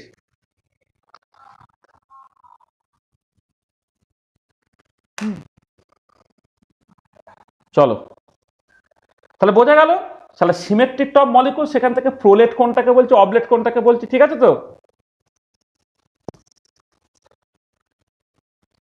কি রে, মানে অবলেট কিন্তু অমলেট নয়, এটা মাথায় রাখবি, অবলেট। হ্যাঁ, এবারে চলে তো স্ফেরিক্যাল টপ মলিকুল। আচ্ছা, এই যে CH4 বা SF6 ইত্যাদি মলিকুলের ক্ষেত্রে কি হয়, এখানে ক্যালকুলেট করা একটুখানি অসুবিধে, কিন্তু তুমি যদি 3টে পারপেন্ডিকুলার অ্যাক্সিস কনসিডার করো, এ বি আর সি, 3টে অ্যাক্সিস বরাবর মোমেন্ট অফ ইনার্সিয়াটা এক্স্যাক্টলি একই হয়, I a equal to I b equal to I c হয়। এবং এই মলিকুলের ক্ষেত্রে মোর দ্যান ওয়ান সিএর অ্যাক্সিস থাকে with n greater equal to 3, মানে একাধিক সিএন অ্যাক্সিস থাকবে। যেমন এই পার্টিকুলার কেসে 4টে C3 অ্যাক্সিস আছে, এই পার্টিকুলার কেসে হচ্ছে তোমার C4 অ্যাক্সিস আছে এবং একাধিক C4 অ্যাক্সিস আছে, এগুলো। তাহলে স্ফেরিক্যাল টপ মলিকুলের ক্ষেত্রে যেটা ভীষণ ইম্পর্টেন্ট পয়েন্ট, সেটা হচ্ছে যে স্ফেরিক্যাল টপ মলিকুলগুলো নেসেসারিলি নন পোলার হবে, তার ডাইপোল মোমেন্টটা 0 হবে। মানে বাকি ধরো এই যে লিনিয়ার টপ মলিকুল যখন কনসিডার করলাম, সে যে নন পোলার হবে কোনো বাধ্যবাধকতা নেই। হেটেরোনিকটা ডায়াটোপিক মলিকুল যদি হয় তার সে পোলার হয়, তার ডাইপোল মোমেন্ট নন জিরো। আবার হোমোলিকটা ডায়াটোপিক মলিকুল যদি হয় H2Cl2Br2 এরা যদি হয়, তাদের ডাইপোল মোমেন্টটা তোমার 0 হবে, তার নন পোলার হবে। আচ্ছা, যখন তুমি সিমেট্রিক টপ মলিকুল কনসিডার করছো, দেখো এই যে BF3 টাইপের যে মলিকুল বা C2C6H6 টাইপের যে মলিকুল, এদের ডাইপোল মোমেন্টটা 0, কারণ ডাইপোল মোমেন্ট গুলো সিমেট্রিক স্ট্রাকচারের জন্য ক্যান্সেল আউট হয়ে 0 হয়ে যাচ্ছে। কিন্তু আবার যখন তুমি এই CH3Cl বা CH3Br বা CH3I ইত্যাদি গুলো তুমি কনসিডার করছো, তাদের ক্ষেত্রে কিন্তু তোমার ডাইপোল মোমেন্টটা মানে মলিকুলগুলো পোলার, ডাইপোল মোমেন্টটা নন জিরো। তাহলে ওই জন্য আগের যে মলিকুলগুলো লিনিয়ার টপ বা স্ফেরিক্যাল সিমেট্রিক টপ, তাদের ক্ষেত্রে আমি দাগ মেরে দিতে পারি না যে এ তোমার পোলার, এ নন পোলার। কিন্তু স্ফেরিক্যাল টপ মলিকুল সে নেসেসারিলি হচ্ছে নন পোলার হবে। আচ্ছা, তোমার সিমেট্রি দিয়ে বলতে পারবে যে এই ধরনের মলিকুলগুলো নন পোলার হতেই হবে, তো বলতে পারবে? মানে সিমেট্রি দিয়ে বলার চেষ্টা করো যে এই যে মলিকুলগুলো মানে যাদের ক্ষেত্রে more than one C n axis থাকবে with n greater equal to 3, তারা অবশ্যই নন পোলার হবে, এটাকে বলতে পারবে? বলো, কে বলবে? তোমরা তো পড়েছো সিমেট্রি গ্রুপ থিওরি, তো সুন্দর করে পড়ো।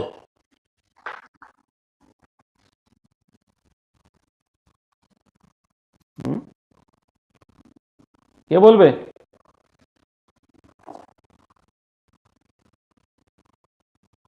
সিমেট্রি দিয়ে বলতে পারবে এই মলিকুলগুলো নন পোলার হবে?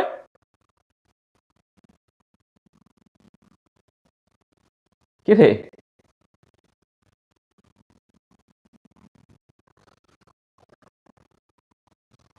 আচ্ছা, ধরো ওয়াটার মলিকুল যদি তুমি কনসিডার করো, ওয়াটার মলিকুলের ক্ষেত্রে আমি এই পরের সিচুয়েশনটা দেখো, ধরো এই যে ওয়াটার মলিকুল, তাকে বলে অ্যাসিমেট্রিক টপ মলিকুল।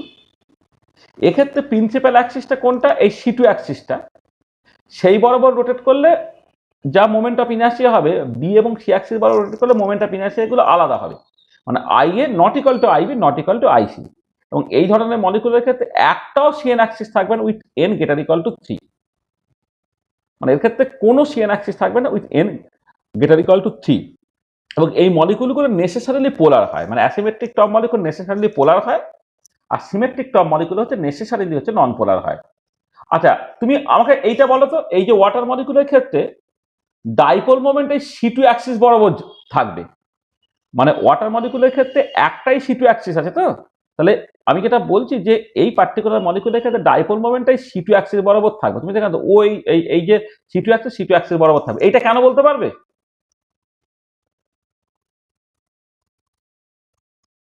বলো, মুখ খোলো। কারণ C2 অ্যাক্সিস বরাবর রোটেট করলে আমরা আইডেন্টিক্যাল স্ট্রাকচার এক্স্যাক্টলি। তাহলে এবারে দেখো, তার মানে কি, যে তুমি C2 অ্যাক্সিস বরাবর রোটেট করলে একবার তো আইডেন্টিক্যাল স্ট্রাকচার পাবে। তো এবারে ডাইপোল মোমেন্ট তো আর ওই রোটেশন কি করছে না করছে তার উপরে নির্ভর করে। ডাইপোল মোমেন্ট একটা মলিকুলের ফিজিক্যাল প্রপার্টি। তার মানে তুমি ইনডিস্টিংগুইজেবল কনফিগারেশন ফিরে পাচ্ছ, মানে ডাইপোল মোমেন্টের ম্যাগনিটিউড এবং ডিরেকশন যা ছিল ডিউরিং রোটেশন সেটা পাল্টাবে না। তাহলে একবার তো এই C2 অ্যাক্সিস বরাবর রোটেট করলেই হচ্ছে, মানে C2 অ্যাক্সিস বরাবরই যদি ডাইপোল মোমেন্টটা থাকে তবেই এই অ্যাক্সিস বরাবর রোটেট করলে, যেটা অ্যালাউড আর কি, তোমার ইনডিস্টিংগুইজেবল কনফিগারেশন ফিরে পেলে কিন্তু ডাইপোল মোমেন্টটা কিছু পাল্টালো না। তাহলে এবারে এই পার্টিকুলার কেসে দেখ, এক্ষেত্রে তো একাধিক তোমার সিটি অ্যাক্সিস আছে। যেমন ধরো এই ক্ষেত্রে CH4 এর ক্ষেত্রে বা CCl4 এর ক্ষেত্রে CH বরাবর ধরো একটা সিটি অ্যাক্সিস আছে। এবার ডাইপোল মোমেন্টের ক্ষেত্রে সেই বরাবর থাকে।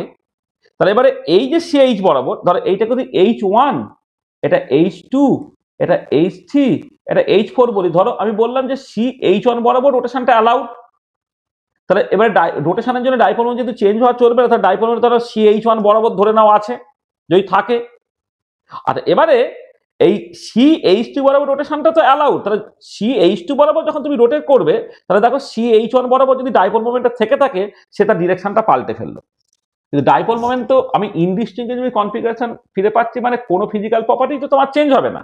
তাহলে যাদের ক্ষেত্রে একাধিক শিয়ার অ্যাক্সিস থাকে তাদের ক্ষেত্রে কিন্তু ডাইপোল মোমেন্ট থাকা চলবে না। কারণ তুমি একাধিক শিয়ার অ্যাক্সিস বরাবর যখন রোটেট করবে, কোন একটা অ্যাক্সিস বরাবর যদি ডাইপোল মোমেন্ট থাকে, অন্য অ্যাক্সিস বরাবর রোটেট করলে ডাইপোল মোমেন্টের ডিরেকশনটা পাল্টে যাচ্ছে, আর ডিরেকশন পাল্টে যাওয়াটা অ্যালাউড না। তাহলে তো ইনডিস্টিংগুইজেবল কনফিগারেশনই হলো না। ঠিক আছে? তো মানে ডাইপোল মোমেন্ট ফিজিক্যাল প্রপার্টি, সেটা তো আর ওই মানে তোমার রোটেশনের উপরে নির্ভর করবে না। ঠিক আছে? তাহলে বোঝা গেল যে যে সমস্ত মলিকুলের ক্ষেত্রে একাধিক শিয়ার অ্যাক্সিস থাকে তাদের ক্ষেত্রে কিন্তু ডাইপোল মোমেন্ট থাকবে না, মলিকুলগুলো নন পোলার হবে। হলো? বোঝা গেল? তোমরা যে অর্গানিকে যে এত ভালো তোমরা সব সিমেট্রি পড়ো, মানে প্রথম থেকেই তো লোকে সিমেট্রি পড়ায়, এবার স্টিরিওকেমিস্ট্রি কচু পড়া পড়ো কি তাহলে বলতে পারছো না কেন? হ্যাঁ, কি রে?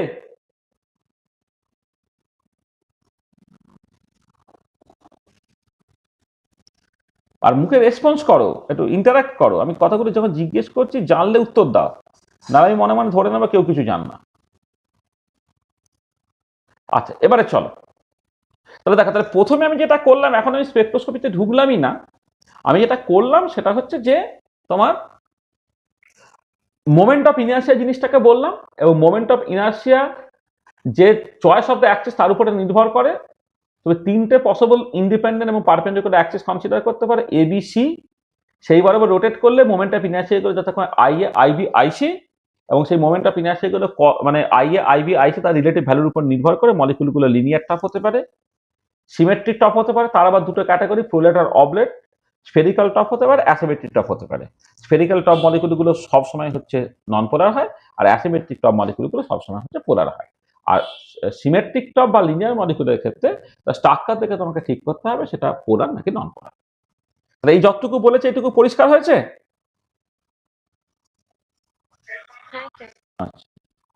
আচ্ছা নেক্সট, আচ্ছা এবার নেক্সট চলে এসো, যে দেখো এইটা আমি যখন বেসিক ডিসকাশনসটা করেছিলাম সেখানে বলেছিলাম যে লাইটের সঙ্গে ম্যাটারের যে ইন্টারাকশনস হচ্ছে, সেই ইন্টারাকশনগুলো তুমি ক্লাসিক্যালি কেমন করে বুঝবে।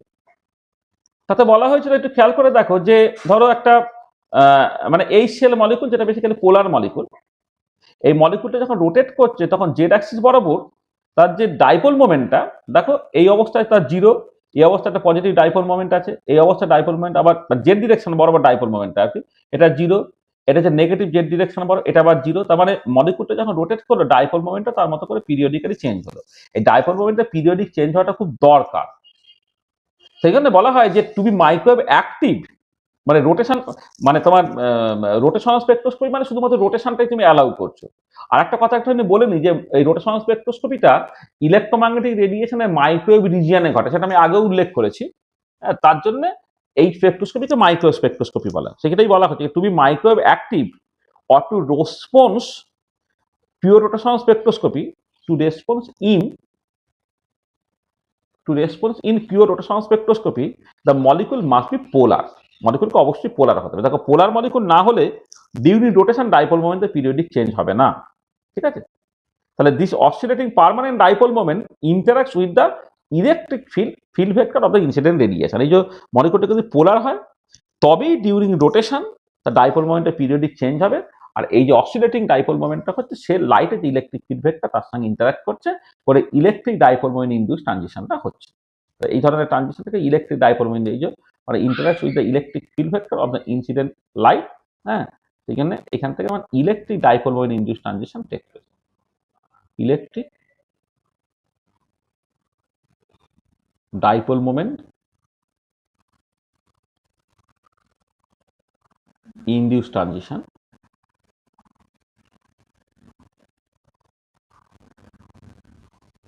Take place. তোমাকে এটা দাঁড়াচ্ছে যে পোলার মলিকুলগুলো মাইক্রোওয়েভে অ্যাক্টিভ, নন পোলারগুলো মাইক্রোওয়েভে অ্যাক্টিভ নয়। কতগুলো এক্সাম্পল দেখো, যে কোনো হোমোনিক ডায়াটমিক মলিকুল তারা নন পোলার, সেখানে মাইক্রোওয়েভ ইনঅ্যাক্টিভ, যেমন hydrogen, chlorine, fluorine, bromine, oxygen, nitrogen etcetera. Heteronuclear diatomic molecule তারা পোলার, সেখানে মাইক্রোওয়েভ অ্যাক্টিভ হয়, যেমন HF, HCl, HBr, HICO etcetera. আচ্ছা, বিভিন্ন সিমেট্রিক মলিকুলস লাইক ধরো carbon dioxide, BF3, SF6, CCl4 ইত্যাদি ইত্যাদি, তারা সব নন পোলার, সেখানে হচ্ছে মাইক্রোওয়েভ ইনঅ্যাক্টিভ হবে। আচ্ছা, যে কোনো স্ফেরিক্যাল টপ মলিকুলস তারা নন পোলার, সেখানে সেটা মাইক্রোওয়েভ ইনঅ্যাক্টিভ হবে। যে কোনো অ্যাসিমেট্রিক টপ মলিকুল তারা পোলার হয়, সেখানে তারা মাইক্রোওয়েভ অ্যাক্টিভ হবে, যেমন দেখো H2। আচ্ছা, এখানে একটা জিনিস বলি যে মানে এটা পরীক্ষায় অনেকবার দিয়েছে, ধরো হাইড্রোজেনের বদলে তুমি যদি D2 নিতে বা Hd নিতে, এবার ডাইপোল মোমেন্টটা না তোমার বেসিক্যালি ইলেকট্রনিক প্রপার্টি।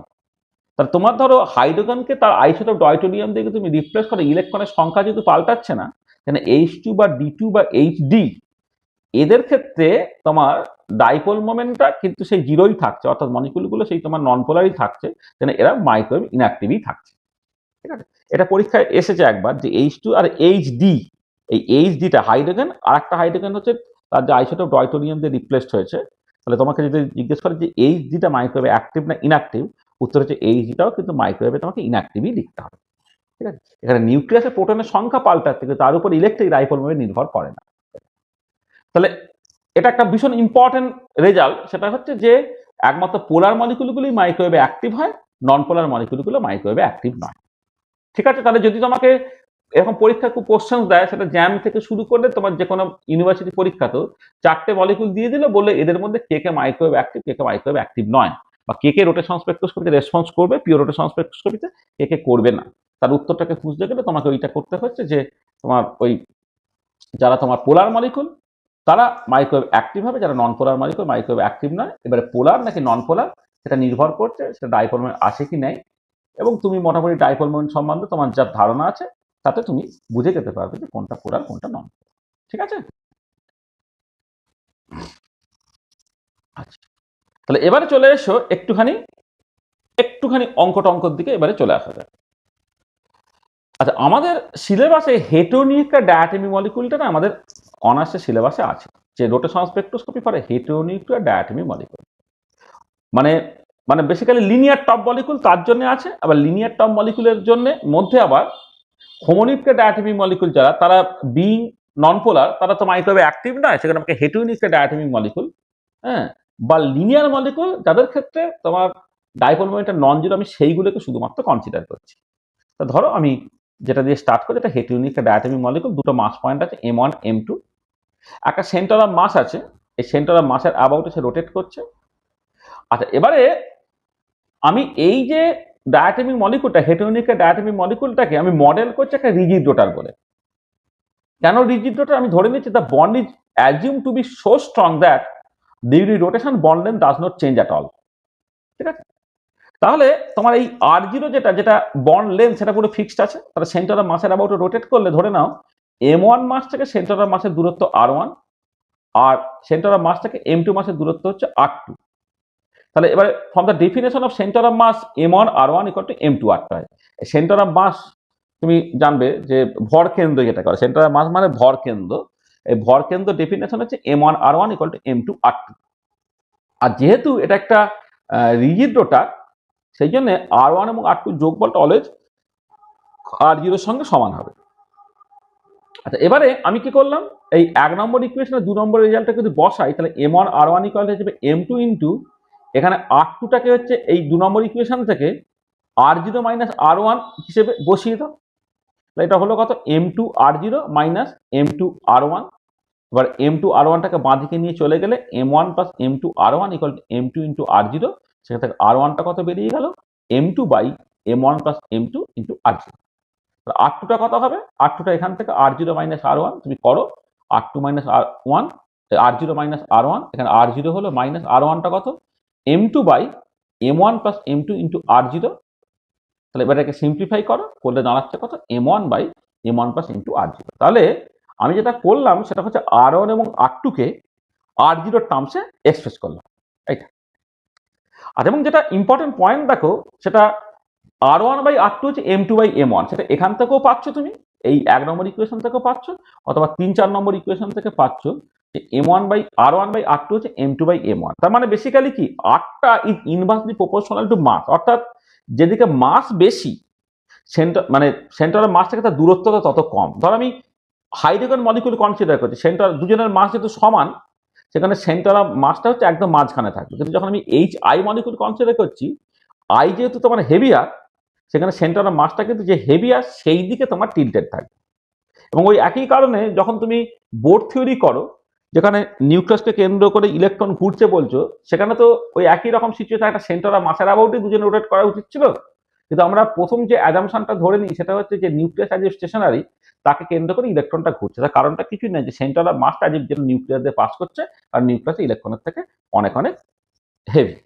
এটা মাথায় রাখবে, সেন্টার অফ মাসটা কিন্তু তোমার ডিস্টেন্সের সঙ্গে মানে সেন্টার অফ মাস থেকে দূরত্বটা মাসের সঙ্গে ইনভার্সলি প্রপোর্শনাল। যেমন HI যখন কনসিডার করছে, সেন্টার অফ মাসটা কিন্তু মাঝখান দিয়ে যাবে না, আই এর দিকে ঘেঁষে থাকবে। যখন তুমি H2 কনসিডার করছো, সেন্টার অফ মাসটা একদম মাঝখান দিয়ে যাবে। আবার কেউ যদি মনে করে যে I2 কনসিডার করবে, I2 সেন্টার অফ মাস কিন্তু একদম মাঝখান দিয়ে যাবে, এইটা দিয়ে তোমার সেন্টার অফ মাসটা তোমার এখান দিয়ে যাবে। ঠিক আছে, এটা মাথায় রাখবে। আচ্ছা, এবারে এই রোটেশন রিলেটেড যা কিছু যদি বলতে হয়, দুটো প্যারামিটার খুব ইম্পর্টেন্ট, একটা মোমেন্ট অফ ইনার্সিয়া আর একটা অ্যাঙ্গুলার মোমেন্টাম। তার moment of inertia and angular momentum are two important physical quantities needed to describe rotational motion. মানে মোমেন্ট অফ ইনার্সিয়া এবং অ্যাঙ্গুলার মোমেন্টাম, এই দুটো কিন্তু ভীষণ ইম্পর্টেন্ট। ঠিক আছে, আচ্ছা এবারে চলে এসো, এই পার্টিকুলার ক্ষেত্রে মোমেন্ট অফ ইনার্সিয়াটা কত হবে।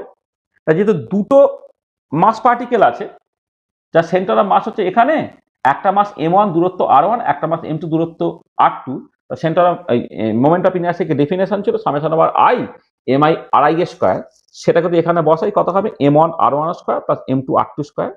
এবারে আমি R1টাকে ইন টার্মস অফ R0 বের করে রেখেছি, R2টাকে ইন টার্মস অফ R0 বের করে রেখেছি। এই যে 3 নম্বর 4 নম্বর ইকুয়েশনে R1 এবং R2 এক্সপ্রেশন গুলো আছে, এটা আমি বসিয়ে দিলাম। তা বসিয়ে দিলে কি হচ্ছে দেখো, তুমি এই নিচে একটা M1 প্লাস M2 তার স্কোয়ার আছে, এখানে R0 স্কোয়ারটা তুমি বাইরে বের করে দাও, আর থাকছে কি M1 M2 স্কোয়ার, এখানে M2 M1 স্কোয়ার। তাহলে M1 M2 কিন্তু কমন নিয়ে নাও, M1 প্লাস M2, তাহলে M1 প্লাস M2, আর এখানে একটা M1 প্লাস M2 কেটে চলে গেল, তা পড়ে রইল কত, M1 M2 by M1 plus M2 into R0 square. এটাকে মিউ ভাবো, এটা মিউ ইন্টু R0 স্কোয়ার, যেখানে মিউটা হচ্ছে M1 M2 by M1 plus M2, সেটা তোমার বেসিক্যালি রিডিউস মাস। তাহলে মিউটা হচ্ছে M1 M2 by M1 plus M2, যেটা তোমার বেসিক্যালি রিডিউস মাস। ঠিক আছে, তাহলে দেখো যেটা হলো যে মোমেন্ট অফ ইনার্সিয়াটাকে তুমি এখন মিউ R0 স্কয়ার হিসেবে লিখে, যদি এই এক্সপ্রেশনটা ব্যবহার করতে তা দুটো মাস আর দুটো ডিস্টেন্স লাগতো, এখন তার বদলে তুমি ওটাকে রিডিউস মাস দিয়ে রিপ্লেস করলে তোমার দেখো জাস্ট বন্ড লেন্থ যেটা, সেইটা দিয়ে তুমি মোমেন্ট অফ ইনার্সিয়াটাকে বের করে ফেলতে পারছো, আই হচ্ছে মিউ ইন্টু R0 স্কয়ার, এটা। আচ্ছা, এবারে এই রিডিউস মাস যখন ক্যালকুলেট করবে, সেই ক্যালকুলেশনটা একটু কেয়ারফুলি দেখো। তখন আমি HF এর ক্ষেত্রে রিডিউস মাসটাকে ক্যালকুলেট করছি, তাহলে M1 M2 by M1 plus M2 মানে mass of hydrogen, mass of fluorine by mass of hydrogen plus mass of fluorine. এবারে লোকে ভুল করে যেটা করে ফেলে, হাইড্রোজেনের মাস 1, ফ্লোরিনের মাস হচ্ছে তোমার 19, তাহলে 1 ইন্টু 19 বাই 1 প্লাস 19 এইটাকে লিখে দেয়। না, এটা করলে কিন্তু হবে না। আমরা যখন হাইড্রোজেনের মাস 1 বলি, ওটা কিন্তু একটা হাইড্রোজেন অ্যাটমের মাস নয়। যখন 1টা বলছি, সেটা হচ্ছে অ্যাভোগাড্রো নাম্বার অ্যামাউন্ট অফ অ্যাটমের মাস হচ্ছে এইটা। সেখানে একটার মাস হচ্ছে তাকে অ্যাভোগাড্রো নাম্বার দিয়ে ভাগ করতে হবে। তার মানে হাইড্রোজেনের মাসটাকে তুমি কেজিতে যদি করো 1 × 10⁻³ কেজি বাই অ্যাভোগাড্রো নাম্বার। ফ্লোরিনের মাসটা হচ্ছে 90 × 10⁻³ KG by Avogadro number. Similarly নিচটাও এটা কত হবে, এটা হবে দেখো এই যে 1 × 19 বাই 1 প্লাস 19 মানে 19 এর 20টা হবে, তার সঙ্গে একটা অ্যাভোগাড্রো কনস্ট্যান্ট দিয়ে ভাগ হবে, আর গ্রাম থেকে মিটারে করতে গেলে 10⁻³ হবে। তাহলে 19/20 × 10⁻³ কেজি বাই অ্যাভোগাড্রো কনস্ট্যান্ট হচ্ছে 6.023 × 10⁻23 তুমি বসিয়ে দাও, তাহলে সেটা বেরোবে।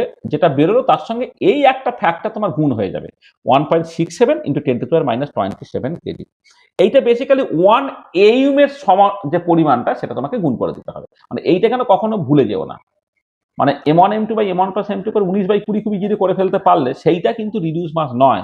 রিডিউস মাস তার সঙ্গে তোমাকে এই 1.67 × 10⁻27 কেজি, গ্রামে করলে 1.67 × 10⁻24 গ্রাম, এটা কিন্তু গুণ করতে হবে। এইটা কিন্তু কোনোভাবে মিস করো না, মানে ডোন্ট মিস দিস আর কি,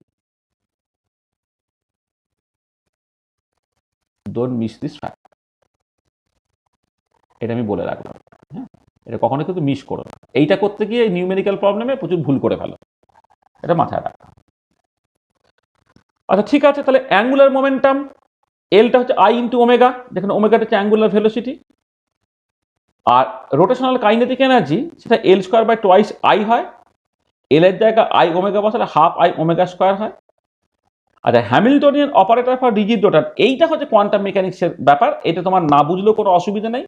মানে হ্যামিল্টনিয়ান অপারেটরটা রিজিড রোটার প্রবলেমের ক্ষেত্রে তোমার এরকম একটা কমপ্লিকেটেড এক্সপ্রেশন বেরোয়, -h²/2I × 1/sin θ del θ sin θ del θ + 1/sin² del2/del5²। এই এক্সপ্রেশনটা মনে না রাখলেও তোমার কিচ্ছু অসুবিধা নেই। করে এবারে তোমাকে সেখান থেকে টাইম ইন্ডিপেন্ডেন্ট শ্রোডিঞ্জার ইকুয়েশনটাকে লিখতে হয়, Hψ = Eψ বা Hy = Ey। এইচ এর এক্সপ্রেশনটা অলরেডি ছিল, সেটা তুমি বসিয়ে দিলে, আর ওয়াইটা θ∅ এর ফাংশন = E × Y θ∅। এটাও যদি তুমি না জানো তোমার কিছু অসুবিধা নেই, কিন্তু যেটা লাগবে সেটা হচ্ছে এই যে তুমি যদি এই শ্রোডিঞ্জার ইকুয়েশনটাকে সলভ করো তাহলে তুমি এনার্জি পেতে পারো। হ্যাঁ, এনার্জি পেলে সেই এনার্জির যে এক্সপ্রেশনটা সেইটা হচ্ছে তোমাকে মনে রাখতে হবে। এইটা তোমাকে মনে রাখতে হবে যে এনার্জিটা যদি জুল ইউনিটে করো, J × J+1 h×2/2I। এবারে h ক্রসটা হচ্ছে h/2π, যে তুমি বসিয়ে দাও, h ক্রস মানে হচ্ছে h/2π, যদি বসিয়ে দাও তাহলে এনার্জিটা বেরোলো J × J+1 h²/8π² × I। আসলে এনার্জিটা L²/2I, তো এই L²টা তোমরা জানো J × J+1 h²। এটা হাইড্রোজেন অ্যাটম প্রবলেমের ক্ষেত্রে তুমি L × L+1 × h²² লেখো। এটা রিজিড রোটার প্রবলেমের ক্ষেত্রে রোটেশনাল কোয়ান্টাম নাম্বারটা তোমার J দিয়ে লেখা হয়, তাহলে এটা হচ্ছে J × J+1 h²। তাহলে L²/2I করলে এটা দাঁড়াচ্ছে, আর এই কসটা যেহেতু h/2π তুমি বসিয়ে দাও, J × J+1 h²/8π² হলো, যেখানে যেটা হচ্ছে 0 1 2 3 4 ... এদেরকে বলা যায় রোটেশনাল কোয়ান্টাম নাম্বার। আর ওয়াই যেটা, এটাকে সলভ করলে যে ওয়াইটা পাবে তাকে বলা স্ফেরিক্যাল হারমোনিক্স। এই স্ফেরিক্যাল হারমোনিক্স হচ্ছে L² এবং Lz এর সাইমালটেনিয়াস আইগেন ফাংশন। তো এত কিছু বললাম, কিন্তু লাগবে যেটা শুধুমাত্র এনার্জি এক্সপ্রেশনটা। এনার্জিটা যদি জুল ইউনিটে করো সেটা J × J+1 h²/8π²I। আই এর জায়গায় তুমি চাইলে এই যে μr02টা বের করে রাখলাম, আইটা মোমেন্ট অফ ইনার্সিয়াটা হচ্ছে হেটেরোনিক ডায়াটমিক মলিকুলের ক্ষেত্রে μr02, তুমি μr02টা জাস্ট ম্যাক্সিমাম বসিয়ে দিতে পারো। আচ্ছা, আর এইখানে জাস্ট যারা একটুখানি মানে কোয়ান্টাম মেকানিক্স যাদের একটু পড়া হয়ে গেছে তারা এটা জানো যে স্ফেরিক্যাল হারমোনিক্স মানে simultaneous eigen function of L² and Lz। তো সাইমালটেনিয়াস আইগেন ফাংশন মানে কোন একটা অপারেটর একটা ফাংশনের উপরে কাজ করলো, করে সেই ফাংশনটাকে ফেরত দিল যে কনস্ট্যান্ট মাল্টিপ্লায়ার। মানে L²টা কিন্তু ওয়াই এর উপরে কাজ করে, সেই ওয়াইটাকেই ফেরত দেবে, সঙ্গে যে ভ্যালুটা দেবে এটা J × J+1 h²। তাহলে অ্যাঙ্গুলার মোমেন্টামের স্কোয়ারের ভ্যালুটা হয় J × J+1 h², সেখানে অ্যাঙ্গুলার মোমেন্টামের ম্যাগনিটিউডটা হচ্ছে √/J × J+1 × h²। আর Lz অপারেটরটা ওয়াই এর উপরে কাজ করলে তাই হচ্ছে m × h×, হ্যাঁ, যেখানে z component of angular moment হচ্ছে m × h×। আর m এর অ্যালাউড ভ্যালুস হচ্ছে 0 +-1 +-2 থেকে শুরু করে আপ টু +-j পর্যন্ত। তো j এর ভ্যালু 0 হলে m এর ভ্যালু 0, j এর ভ্যালু 1 হলে m এর ভ্যালু +1 0 -1, j এর ভ্যালু 2 হলে m এর ভ্যালু হচ্ছে তোমার +2 +1 0 -1 -2 ইত্যাদি। তার মানে দেখো এনার্জিটা ডিপেন্ড করছে শুধুমাত্র j এর উপরে। এনার্জি এক্সপ্রেশনে কি আছে, যে এনার্জি যে এক্সপ্রেশনটা তুমি দেখলে এখানে থেকে কোনো m টেম নেই, শুধু j এর উপর নির্ভর করে। কিন্তু ওয়েভ ফাংশনটা কি করে, j এবং m দুজনের উপর নির্ভর করছে। তাহলে কোন একটা গিভেন j এর জন্য অ্যালাউড ভ্যালুজ অফ m কত হচ্ছে, এই যে +j to -j with unit interval, তো অ্যালাউড ভ্যালুজ অফ m সেই সংখ্যাটা কত 2j + 1 হয়ে যাচ্ছে। মানে m এর ভ্যালু 0 হলে, j এর ভ্যালু 0 হলে m এর ভ্যালু 0। দেখো এই ফর্মুলায় মিলে গেল। জে এর ভ্যালু 1 হলে এম এর ভ্যালু +1 0 -1 অর্থাৎ 3টে, তাহলে জে এর ভ্যালু 1 বসাও 3 হয়ে গেল। জে এর ভ্যালু 2 হলে এম এর ভ্যালু +2 +1 0 -1 5টা, দেখো এখানে জে এর জায়গায় 2 পাচ্ছ, 5টা বেরিয়ে যাচ্ছে। তার মানে কি হলো যে এনার্জিটা নির্ভর করে শুধুমাত্র জে এর উপরে, কিন্তু ওয়েভ ফাংশন নির্ভর করে জে এবং এম এর উপরে। তাহলে কোন একটা পার্টিকুলার এনার্জি মানে পার্টিকুলার জে, সেখানে ওয়েভ ফাংশন কটা হলো 2j+1টা, কারণ সেখানে টোটাল 2j+1টা এম ভ্যালু আছে, সেটাকে বলা হচ্ছে ডিজেনারেসি। তাহলে রিজিড রোটার প্রবলেমের ক্ষেত্রে ডিগ্রি অফ ডিজেনারেসি হচ্ছে 2j+1। অর্থাৎ যদি রোটেশনাল কোয়ান্টাম নাম্বার জে হয় তাহলে ওই এনার্জিতে তোমার 2j+1টা ওরকম ফাংশন থাকবে যাদের প্রত্যেকেরই একই এনার্জি, সেখান থেকে আসছে হচ্ছে তোমার ডিগ্রি অফ ডিজেনারেসি। তাহলে এইটা হচ্ছে তোমার রিজিড রোটার প্রবলেমের ক্ষেত্রে করসপন্ডিং কোয়ান্টাম মেকানিক্সটা। ঠিক আছে, তাহলে কোয়ান্টাম মেকানিক্সটা একটুখানি জাস্ট বলে দিতে হচ্ছে যে রিজিড রোটার প্রবলেমের ক্ষেত্রে হ্যামিল্টনিয়ান তোমার কিছু না জানলেও থাকবে, হ্যামিল্টনিয়ানটাকে লিখলে, শ্রোডিঞ্জার ইকুয়েশন লিখলে, সলভ না করে তুমি এনার্জি এক্সপ্রেশনটাকে লিখলে, ওয়েভ ফাংশনটা কেমন দেখতে হয় তার একটা ফর্ম বলে ডিজেনারেশনের কথাবার্তা বললে, তাহলে এখান থেকে তোমার যে ইনফরমেশনটা লাগবে সেটা শুধুমাত্র এইটা, মানে যে ইনফরমেশনটা তোমাকে মাথায় রাখতে হবে। দেখো এই রকমের কিছু জিনিসপত্র তোমাকে তো মুখস্থ করতেই হয়। হ্যাঁ, তোমার রিজিড রোটার প্রবলেম আমাদের সলিউশন কোয়ান্টাম মেকানিক্স আছে, যতদিন না তোমার কোয়ান্টাম মেকানিক্স সলিউশনটা হচ্ছে তুমি এই এক্সপ্রেশনটা মনে রাখবে। আর ডিজেনারেসিটা যেটা হয় তোমার জিজে ইকুয়াল টু 2j+1, এইটা মনে রাখবে। এই দুটো ইনফরমেশন মনে রাখলে আমার চলবে। তাহলে রিজিড রোটারে কোয়ান্টাম মেকানিক্স করে আমার যতটুকু ইনফরমেশন জাস্ট লাগছে সেটা হচ্ছে, একটা হচ্ছে এনার্জি এক্সপ্রেশন আর একটা হচ্ছে তোমার ডিজেনারেসি। আচ্ছা, এবারে এই যে এনার্জি এক্সপ্রেশনটা লিখেছে এটা জুল ইউনিটে, তো এবার আমি কি চাইছি এটাকে আমি সেন্টিমিটার ইনভার্স ইউনিটে কনভার্ট করবো। তাহলে সেন্টিমিটার ইনভার্স ইউনিটে গেলে কি করতে হয় না, যা সিম্পলি এইচসি দিয়ে ভাগ করতে হয়। এনার্জির সঙ্গে ওয়েভ নাম্বারের সম্পর্ক ছিল, তাহলে আমি জুলে যা ছিল তাকে এইচসি দিয়ে ভাগ করলে এনার্জিটা বেরোবে in the unit of centimetre inverse. তাহলে energy in the unit of centimetre inverse, সেটা এপসাইলন বার সাফিক্সের যে সেন্টিমিটার ইনভার্স, সেটা হচ্ছে 8/8c। তো এখান থেকে এইচসি দিয়ে ভাগ করলে j × j+1 h/8π² IC এইটা। আর আই এর জায়গায় তুমি যদি মিউ r0 স্কোয়ারটাকে বসিয়ে দাও তাহলে এটা হয়ে গেল j × j+1 h/8π² mu r0 square c। তাহলে এবারে j × j+1 এইটাকে বাদ দিয়ে বাকি যে জিনিসটা পড়ে আছে, এটা দেখো কোন একটা পার্টিকুলার মলিকুলের ক্ষেত্রে কনস্ট্যান্ট, সেটাকে তুমি বি লিখছো, এই বিটাকে বলা হচ্ছে তোমার রোটেশনাল কনস্ট্যান্ট।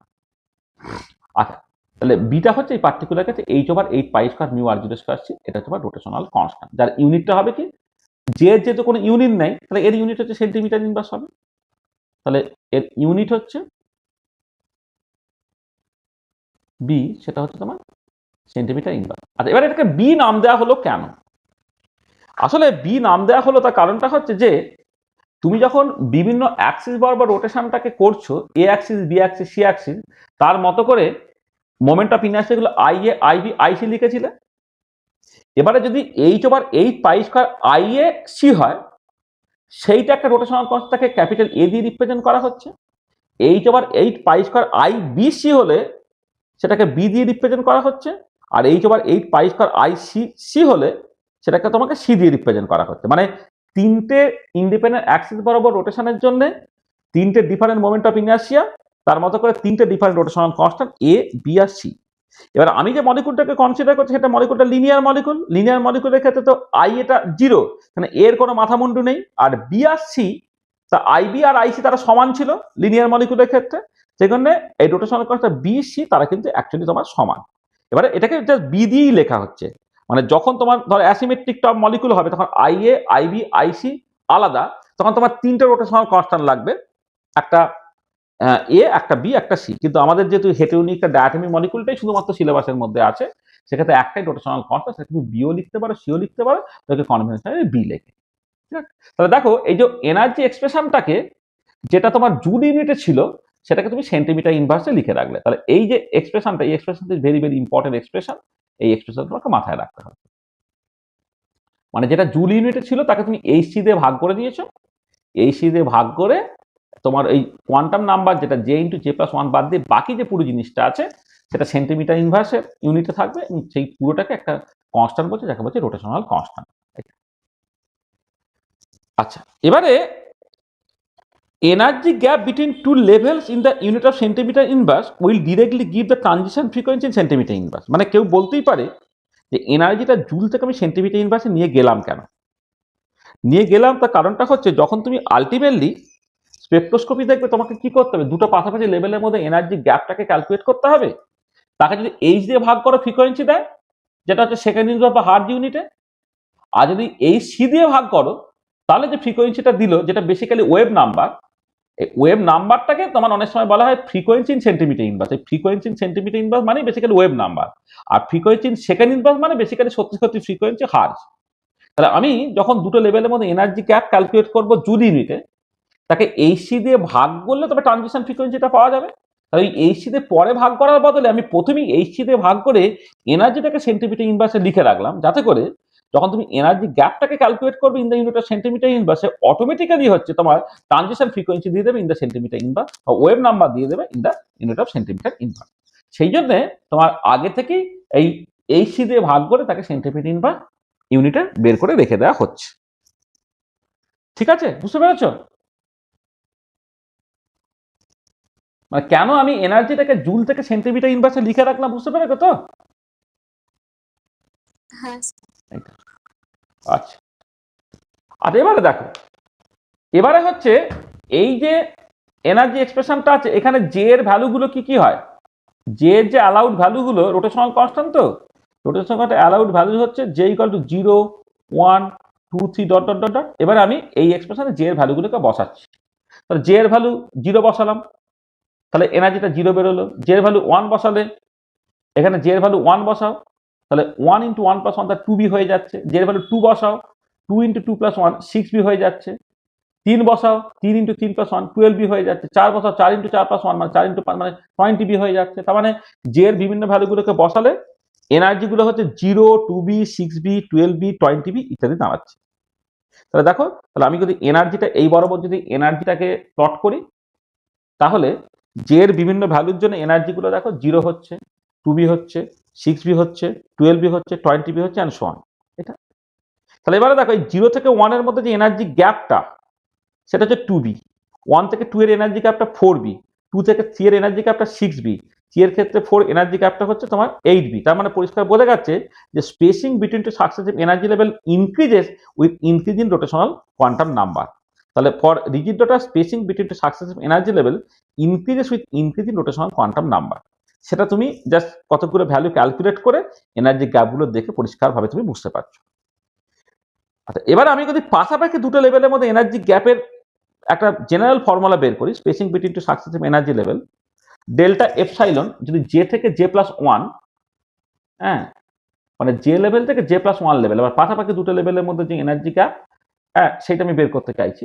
তাহলে কি হবে সেটা, জে লেভেলের এনার্জিটা B J into J plus 1, আর জে প্লাস 1 লেভেলের এনার্জি তাহলে কি হবে, বি, এখানে জে এর জায়গায় জে প্লাস 1 বসিয়ে তাহলে B J plus 1 into J plus 2। দেখো পরিষ্কার, বি জে প্লাস 1 যদি কমন নিয়ে না, তাহলে এখানে পড়ে থাকে জে প্লাস 2 মাইনাস জে, তাহলে 2b ইন্টু জে প্লাস 1 হলো। তার মানে spacing between successive energy level সেটা হচ্ছে 2b ইন্টু জে প্লাস 1। এবং এখান থেকে পরিষ্কার তাহলে জেনারেলাইজ করতে পারছো কি, যখন জে এর ভ্যালু বাড়বে দুটো পাশাপাশি লেভেলের মধ্যে এনার্জি গ্যাপটা বাড়বে। এবং তাই হয়েছে, এখানে জে এর ভ্যালু 0, 1, 2, 3 বসাও, এনার্জি গ্যাপগুলো যথাক্রমে 2b, 4b, 6b, 8b হবে। এটা তার মানে রিজিড ডটার প্রবলেমের ক্ষেত্রে spacing between two successive energy level increase করে with increase in rotational quantum number. তুমি যদি সিম্পল হারমোনিক অসিলেটর দেখো, তাহলে কিন্তু এনার্জি লেভেলগুলো ইকুইপেস্ট, তোমার spacing between two successive energy levels কিন্তু তোমার সবসময় সমান হবে। হাইড্রোজেন অ্যাটম প্রবলেম যদি করো, তাহলে কি হচ্ছে, কোয়ান্টাম নাম্বার বাড়ার সাথে সাথে spacing between successive energy level কিন্তু ডিক্রিজ করে। এরকম পরীক্ষা কোশ্চেন এসেছে যে মডেল সিস্টেমের কথা বলে যে যেখানে পাশাপাশি দুটো লেভেলের মধ্যে এনার্জি গ্যাপ কোয়ান্টাম নাম্বার বাড়ার সাথে সাথে বাড়ে, কোথাও দায় হচ্ছে কনস্ট্যান্ট থাকে, কোথাও দায় হচ্ছে তোমার কমতে থাকে। কমতে থাকে হাইড্রোজেন অ্যাটম প্রবলেমের ক্ষেত্রে, কনস্ট্যান্ট থাকে লিনিয়ার সিম্পল হারমোনিক অসিলেটরের ক্ষেত্রে, আর বাড়তে থাকে হচ্ছে রিজিড ডটার প্রবলেমের ক্ষেত্রে। তাহলে তুমি এনার্জি এক্সপ্রেশন পেলে, পাশাপাশি দুটো লেভেলের মধ্যে এনার্জি গ্যাপের জেনারেল এক্সপ্রেশন বের করতে পারলে, এবং কতগুলো স্পেশাল কেসে সেই ভ্যালুগুলো তুমি বেরও করলে। এটা তাহলে দেখো, এবারে সিলেকশন রুলটা হচ্ছে তোমার ডেল্টা যেটা প্লাস মাইনাস 1 হয়। অর্থাৎ সিলেকশন রুল আমি কি বলেছিলাম, যে কোনো লেভেল থেকে যে কোনো লেভেলে ট্রানজিশনটা ঘটবে না। ট্রানজিশনটা ঘটতে গেলে একটা স্পেসিফিক এনার্জি লেভেল থেকে স্পেসিফিক এনার্জি লেভেলেই তোমার ট্রানজিশনটা ঘটবে, এবং সেটা সিলেকশন রুল দিয়ে গাইডেড হয়। তাহলে এই রিজিড ডটারের জন্য সিলেকশন রুলটা হচ্ছে ডেল্টা যে equal to plus minus one, অর্থাৎ পাশাপাশি দুটো লেভেলের মধ্যে ট্রানজিশনটা হয়। তাহলে ট্রানজিশন ফ্রিকোয়েন্সিটা তাহলে 0 থেকে 1 এ যেতে পারে, 1 থেকে 2 তে, 2 থেকে 3 তে, 3 থেকে 4 এ। তাহলে যে তুমি স্পেসিং গুলো ক্যালকুলেট করতে in the unit of centimetre inverse, সেটা তোমার ট্রানজিশন ফ্রিকোয়েন্সি দিয়ে দেবে in the unit of centimetre inverse, সেটা 2b, 4b, 6b, 8b। তা দেখো এদিকে ইন্টেন্সিটি, এদিকে ফ্রিকোয়েন্সি যদি বা ওয়েভ নাম্বার যদি প্লট করো, তাহলে প্রথম লাইনটা পাচ্ছে 2b তে, তারপর একটা 4b তে, তারপর একটা 6b তে, তারপর একটা 8b তে অ্যান্ড সো অন। এবং এটা মজা দেখো যে তুমি যদি এখন দুটো স্পেকট্রাল লাইনের মধ্যে গ্যাপ দেখো, 2b, 2b, 2b ইত্যাদি। আচ্ছা 2b আর প্রথম লাইনটা 2b তে, পরের লাইনটা 4b তে, এদের মধ্যে গ্যাপ 2b। তারপর একটা হচ্ছে 6b তে, 4b এবং 2b এর মধ্যে, 6b এর মধ্যে গ্যাপ হচ্ছে 2b। তারপর একটা হচ্ছে 8b তে, 6b এবং 8b এর মধ্যে গ্যাপ হচ্ছে 2b তে অ্যান্ড সো অন। তাহলে যেটা দাঁড়াচ্ছে যে under rigid rotor approximation spectral lines are equispaced, মানে under rigid rotor approximation energy levels গুলো তাদের স্পেসিংটা বাড়ছে with increase rotational quantum number, কিন্তু রোটেশনাল স্পেকট্রাতে বা মাইক্রো স্পেকট্রাতে যে স্পেকট্রাটা পাচ্ছ সেইটা কিন্তু তোমার ইকুইপেস্ট হচ্ছে। ঠিক আছে, এখানে দেখো তোমার মানে এখানে আমি জেনারেলি জিনিসটাকে করতে পারি। ধরো যদি তোমার একটা এই দুটো জে থেকে ধরো এই জে প্লাস ওয়ান, এই দুটো স্পেকট্রাল লাইনের মধ্যে গ্যাপ যদি তুমি ক্যালকুলেট করো, তাহলে কি যে ফ্রিকোয়েন্সিটা জে প্লাস ওয়ানের জন্য যেটা হবে মাইনাস ফ্রিকোয়েন্সিটা জে এর জন্য যেটা হবে। তাহলে ফ্রিকোয়েন্সিটা তুমি ক্যালকুলেট করেছিলে কি দিয়ে? না B 2b into J plus one দিয়ে। তাহলে এইটা যদি তোমার 2b into J plus one হয়, এইটা কত হবে? 2b into J plus two হবে, কারণ এখানে জে প্লাস ওয়ানের জায়গায় জে এর জায়গায় জে প্লাস ওয়ান বসিয়ে দিয়েছি। এটা কত হচ্ছে দেখো, 2b J plus two minus J plus one করলে তোমার সেটা 1 হয়ে যায়, তাহলে 2b হয়ে যায়। তার মানে দেখো এই যে দুটো স্পেকট্রাল লাইনের মধ্যে গ্যাপটা সেটা হচ্ছে 2b। এটা হচ্ছে স্পেসিং বিটুইন টু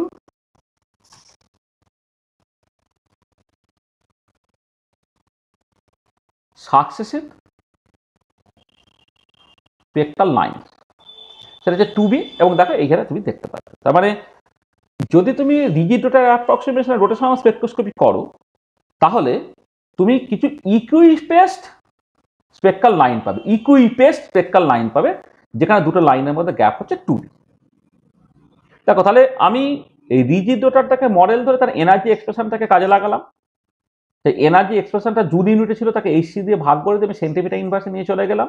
সেটা এখানে নিতে গিয়ে একটা রোটেশনাল কনস্ট্যান্ট বি তোমার এসে হাজির হলো। এবার সিলেকশন রুলটা হচ্ছে delta is equal to plus minus one, অর্থাৎ পাশাপাশি দুটো লেভেলের মধ্যেই শুধুমাত্র ট্রানজিশনটা করতে পারবে। 0 থেকে 1 এ যাবে, 0 থেকে সরাসরি 2 তে যেতে পারবে না, বা 1 থেকে 2 যাবে, সরাসরি 1 থেকে 5 এ যেতে পারবে না। তো সেই মতো করে আমি ট্রানজিশন ফ্রিকোয়েন্সি থেকে ক্যালকুলেট করলাম। 0 থেকে 1 ট্রানজিশনটা করবে 2b ফ্রিকোয়েন্সিতে, 1 থেকে 2টা হচ্ছে 4b তে, 2 থেকে 3টা 6b তে, 3 থেকে 4টা 8b তে। তাহলে আমি ওয়াই অ্যাক্সিস বরাবর ইন্টেন্সিটি আর এক্স অ্যাক্সিস বরাবর যদি ওয়েভ নাম্বারটাকে লিখি, তাহলে কোন কোন ফ্রিকোয়েন্সিতে ট্রানজিশন করছে সেইখানে একটা করে লাইন পাচ্ছে, এবং দেখতে পাচ্ছ দুটো পাশাপাশি লাইনের মধ্যে গ্যাপগুলো কনস্ট্যান্ট, এবং সেটা হচ্ছে 2b। দেখো এই পর্যন্ত পরিষ্কার সবাই?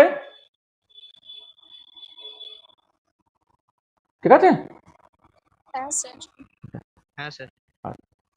আচ্ছা এবারে দেখো তাহলে এর যে মানে এই যে রিজিড রোটার মডেলে তুমি যে রোটেশনাল স্পেকট্রোস্কোপি করলে, তার দুটো ইম্পর্টেন্ট অ্যাপ্লিকেশনস আছে। একটা হচ্ছে যে ডিটারমিনেশন অফ বন্ড লেন্থ। আচ্ছা বন্ড লেন্থ তুমি ক্যালকুলেট করবে কি করে? বন্ড লেন্থ ক্যালকুলেট করার স্টেপগুলো হচ্ছে এরকম, যে তুমি প্রথমে এই যে মলিকুল মানে হেটেরোনিউক্লিয়ার ডায়াটমিক মলিকুল, তার জন্য তুমি স্পেকট্রাটাকে দেখো, লুক অ্যাট দ্য স্পেকট্রা। আর লুক অ্যাট দ্য স্পেকট্রা মানে মাইক্রো স্পেকট্রা আর কি। Look at the micro spectra. আচ্ছা স্পেকট্রাটাকে দেখলেই পাশাপাশি দুটো লেভেলের মধ্যে, দুটো স্পেকট্রাল লাইনের মধ্যে গ্যাপটা তুমি মেপে ফেলতে পারবে। তাহলে measure the spacing between two successive spectral line which is equal to 2b। তার অর্ধেক করে নাও, অর্ধেক করে নিলেই তোমার রোটেশনাল কনস্ট্যান্ট বিটা হয়ে গেল। মানে দুটো পাশাপাশি স্পেকট্রাল লাইনের মধ্যে গ্যাপ যদি 2b হয়, তাহলে তার অর্ধেক সেটা হচ্ছে তোমার রোটেশনাল কনস্ট্যান্ট বি। এটা আবার বি সমান কত? বি দেখো তার এক্সপ্রেশন অলরেডি লিখেছিলাম, সেটা হচ্ছে h/8 pi square mu r0 square C. তাহলে ইকুইলিব্রিয়াম বন্ড লেন্থ r0টা কত হয়ে যাচ্ছে এখান থেকে? না দেখো এখান থেকে r0 বেরিয়ে গেল √h/8 pi square mu BC. তাহলে এই ইকুয়েশন থেকে তোমাকে জাস্ট বন্ড লেন্থটাকে ক্যালকুলেট করতে হয়। তার মানে মানে যেটা রোটেশনাল স্পেকট্রোস্কোপিতে মূল কাজই কিন্তু এটা বন্ড লেন্থ ডিটারমাইন করা। হেটেরোনিক ডায়াটমিক মলিকুলের ক্ষেত্রে বন্ড লেন্থ হচ্ছে এই ফর্মুলা থেকে তুমি বের করতে পারবে। এবং তুমি খেয়াল করে দেখবে যে মানে অনেক মানে পরীক্ষায় নিউমেরিক্যাল প্রবলেম হচ্ছে এই এই এই তোমার এখন ডেটাগুলো বলে দেয়, হয়তো পাশাপাশি দুটো স্পেক্ট্রাল লাইনের মধ্যে গ্যাপ বলে দিল বা সরাসরি রোটেশনাল কনস্ট্যান্ট বলে দিল, বলে তোমার এই ইকুয়েশনে বসিয়ে তোমার এই বন্ড লেন্থটাকে ক্যালকুলেট করতে হবে। এই বন্ড লেন্থ ক্যালকুলেট করতে হবে মিউটা লাগবে, মানে যে মলিকুলটা তুমি কনসিডার করছো তার মিউটা লাগবে। মিউ ক্যালকুলেশনের সময় ওই অ্যাভোগাড্রো কনস্ট্যান্ট দিয়ে ভাগ করাটা কিন্তু ভুলে যেও না। আচ্ছা, আর একটা ইম্পর্টেন্ট অ্যাপ্লিকেশন আছে, সেটা হচ্ছে ডিটারমিনেশন অফ আইসোটোপিক মাস। আচ্ছা, আইসোটোপিক মাসটা তুমি কি করে বের করছো? দেখো, ধরো তুমি দুটো মলিকুল কনসিডার করছো, একটা এক্স ওয়াই আর একটা এক্স স্টার ওয়াই, যেখানে এক্স স্টার আর এক্স হচ্ছে একে অপরের আইসোটোপ।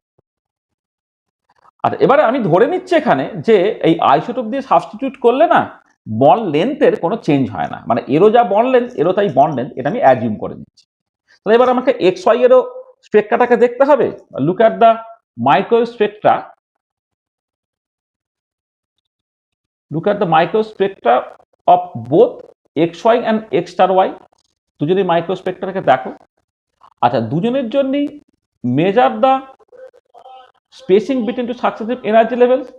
দুজনের ক্ষেত্রেই স্পেসিংটা দেখো, দুজনের ক্ষেত্রে রোটেশনাল কনস্ট্যান্ট বের করে নাও। তাহলে একটা বি আর একটা বি স্টার ধরো। তাহলে এবারে এক্স ওয়াই এর জন্য বিটাকে লেখো h/8 pi square mu R zero square C. আর এক্স স্টার ওয়াই এর জন্য কি পাল্টাচ্ছে? বন্ড লেন্থে একই আছে যদি আমি ধরে নিই, তাহলে রিডিউস মাসটা পাল্টাচ্ছে। তাহলে সেটা হচ্ছে h/8 pi square mu star R zero square C. তাহলে এখানে যে আর জিরো ব্যবহার করছে, এখানে সে আর জিরো ব্যবহার করছে, শুধু মাসটা পাল্টে গেছে। তাহলে এবারে রেশিও করে দাও, বি বাই বি স্টারটা কত হবে? Mu star by mu. তাহলে মিউ স্টারটা কি তোমার যেটা এক্স স্টার ওয়াই, তার জন্য তোমার রিডিউস মাস, সেটা হচ্ছে M X star M Y by M X star plus M Y. আর এমনি মিউটা হচ্ছে M X M Y by M X plus M Y. তাহলে এই যে এক্সপ্রেশনে বি আর বি স্টার তুমি এক্সপেরিমেন্টালি বের করে নিয়েছো এখানে। তাহলে এই টোটাল এক্সপ্রেশনে দেখো এই এম এক্স স্টার বাদ দিয়ে বাকি সব জানা আছে। তাহলে from this equation we can determine the M X star, that is the isotopic mass. ঠিক আছে? তাহলে রোটেশনাল পিওর রোটেশনাল স্পেকট্রোস্কোপি বা রিজিড রোটার মডেলে যে পিওর রোটেশনাল স্পেকট্রোস্কোপি মাইক্রোস্পেকট্রোস্কোপি, সেখান থেকে দুটো ইম্পর্টেন্ট জিনিস পেতে হয়।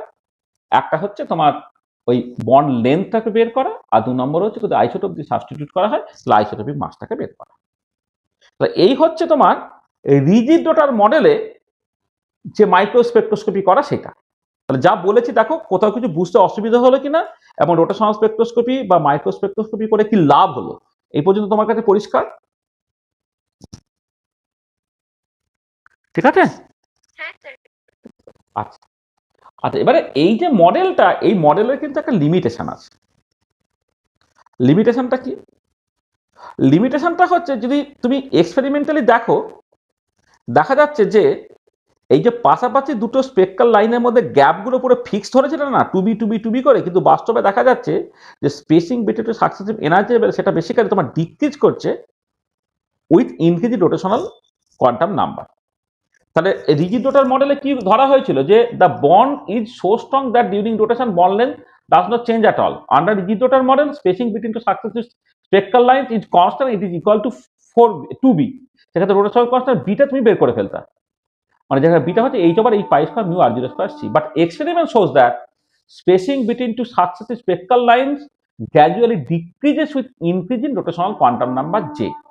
যেটা ছবিতে দেখো, যেটা কালোগুলো ছিল, যে গ্যাপগুলো টু বি করেছিল, কিন্তু আলটিমেটলি যখন লালগুলো তুমি দেখতে পাচ্ছ যে স্পেসিং গুলো গ্র্যাজুয়ালি কমে যাচ্ছে, এবং সেটা তোমার ডেটাগুলো থেকে পরিষ্কার। এখানে দেখো এইচ এম মলিকুলের ক্ষেত্রে তুমি যদি জে এর ভ্যালু এবং তার মতো করে বি এর ভ্যালুটাকে দেখো, মানে বি এর ভ্যালুটাকে আগে দেখো, তা বি এর ভ্যালুটা ডবল হচ্ছে তোমার স্পেসিংটা। দেখো যে যখন 0 তখন যে গ্যাপটা ছিল, জে এর ভ্যালু যখন আস্তে আস্তে বেড়েছে, সেই গ্যাপটা কিন্তু আস্তে আস্তে করে কমেছে।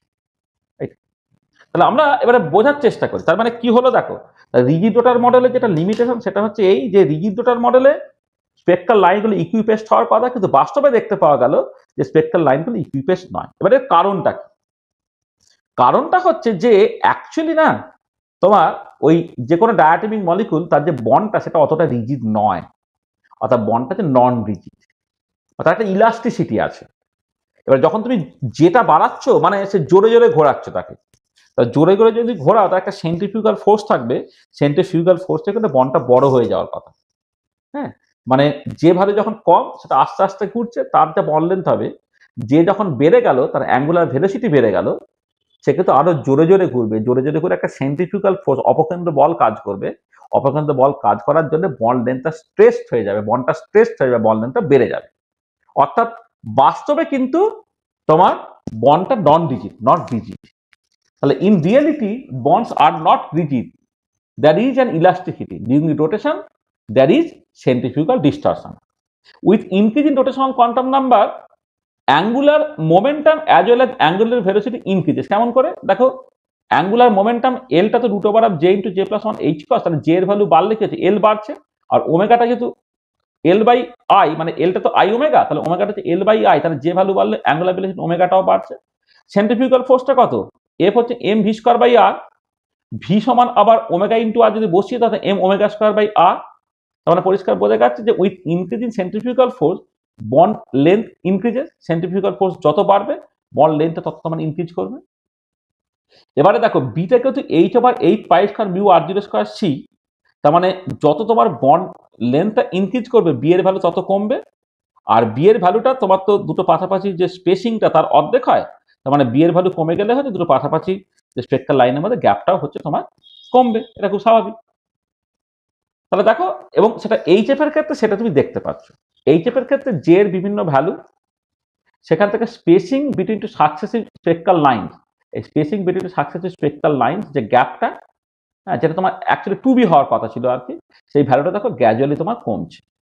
তো গ্র্যাজুয়ালি যদি কমে তার অর্ধেক হচ্ছে তোমার বি এর ভ্যালুটা, সেই বিটা এখন আর কনস্ট্যান্ট নয়, বিটা দেখো গ্র্যাজুয়ালি কমছে।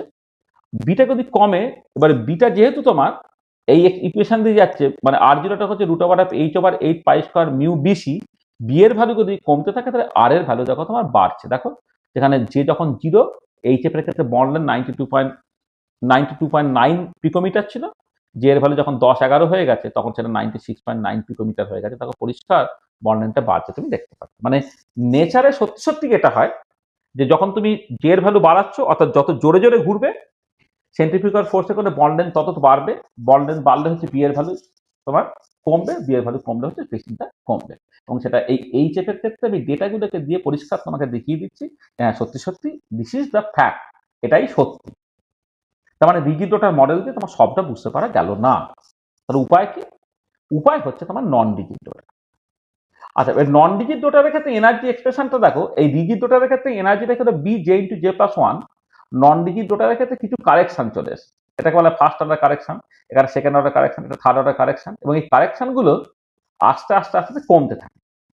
তা আস্তে আস্তে যদি কমতে থাকে তাহলে আমি কি করলাম, আমি এই শেষের কারেকশন গুলো নিলাম না, ফার্স্ট লিডিং কারেকশনটা নিলাম, যেটা বলে ফার্স্ট অর্ডার কারেকশন, যেটা D J square into J plus one তার স্কয়ার। তাহলে আগে এনার্জি এক্সপ্রেশনটা ছিল B J into J plus one, এখন এনার্জি এক্সপ্রেশনটা হলো B J into J plus one minus D J square into J plus one তার স্কয়ার। যেখানে বিটা হচ্ছে রোটেশনাল কনস্ট্যান্ট, ডিটা হচ্ছে সেন্ট্রিফিউগাল ডিস্টরশন কনস্ট্যান্ট, আর এই সেন্ট্রিফিউগাল ডিস্টরশন কনস্ট্যান্টটা হয় 4 BQ বাই নিউবার অসিলেটর তার স্কয়ার।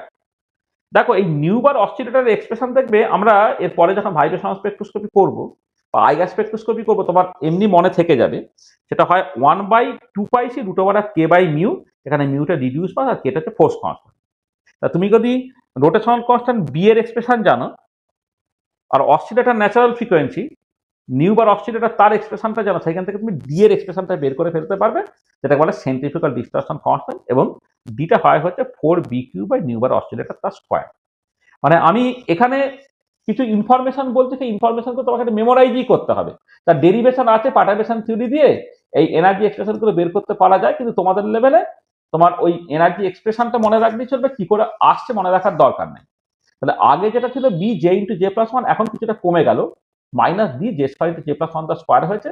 ডিটা এখন অজানা তোমার, ডিটা হচ্ছে সেন্ট্রিফিউগাল ডিস্টরশন কনস্ট্যান্ট, কিন্তু বিটা জানা সেটা তোমার রোটেশনাল কনস্ট্যান্ট। তাহলে ডি এর সঙ্গে বি এর সম্পর্কটা কি, ডিটা হচ্ছে 4 BQ বাই নিউবার অসিলেটর তার স্কয়ার, যেটা নিউবার অসিলেটরটা হচ্ছে 1/2πc root over K by mu. আচ্ছা, আর এবারে টিপিক্যাল ভ্যালু অফ বি হচ্ছে তোমার, টিপিক্যাল ভ্যালু হচ্ছে বি হচ্ছে মোটামুটি ভাবে 1 থেকে 10 সেন্টিমিটার ইনভার্স এরকম অর্ডারের হয় বি এর টিপিক্যাল ভ্যালু, আর নিউবার অসিলেটর তার টিপিক্যাল ভ্যালু হচ্ছে অ্যারাউন্ড 1000 সেন্টিমিটার ইনভার্স।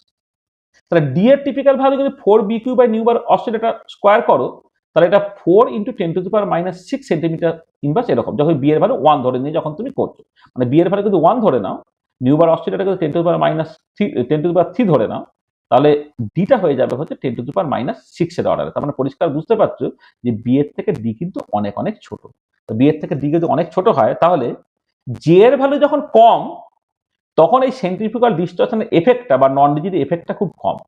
নন ডিজিটি এফেক্টটা ইম্পর্টেন্ট হবে কখন, যখন জে এর ভ্যালু বেশ বাড়বে।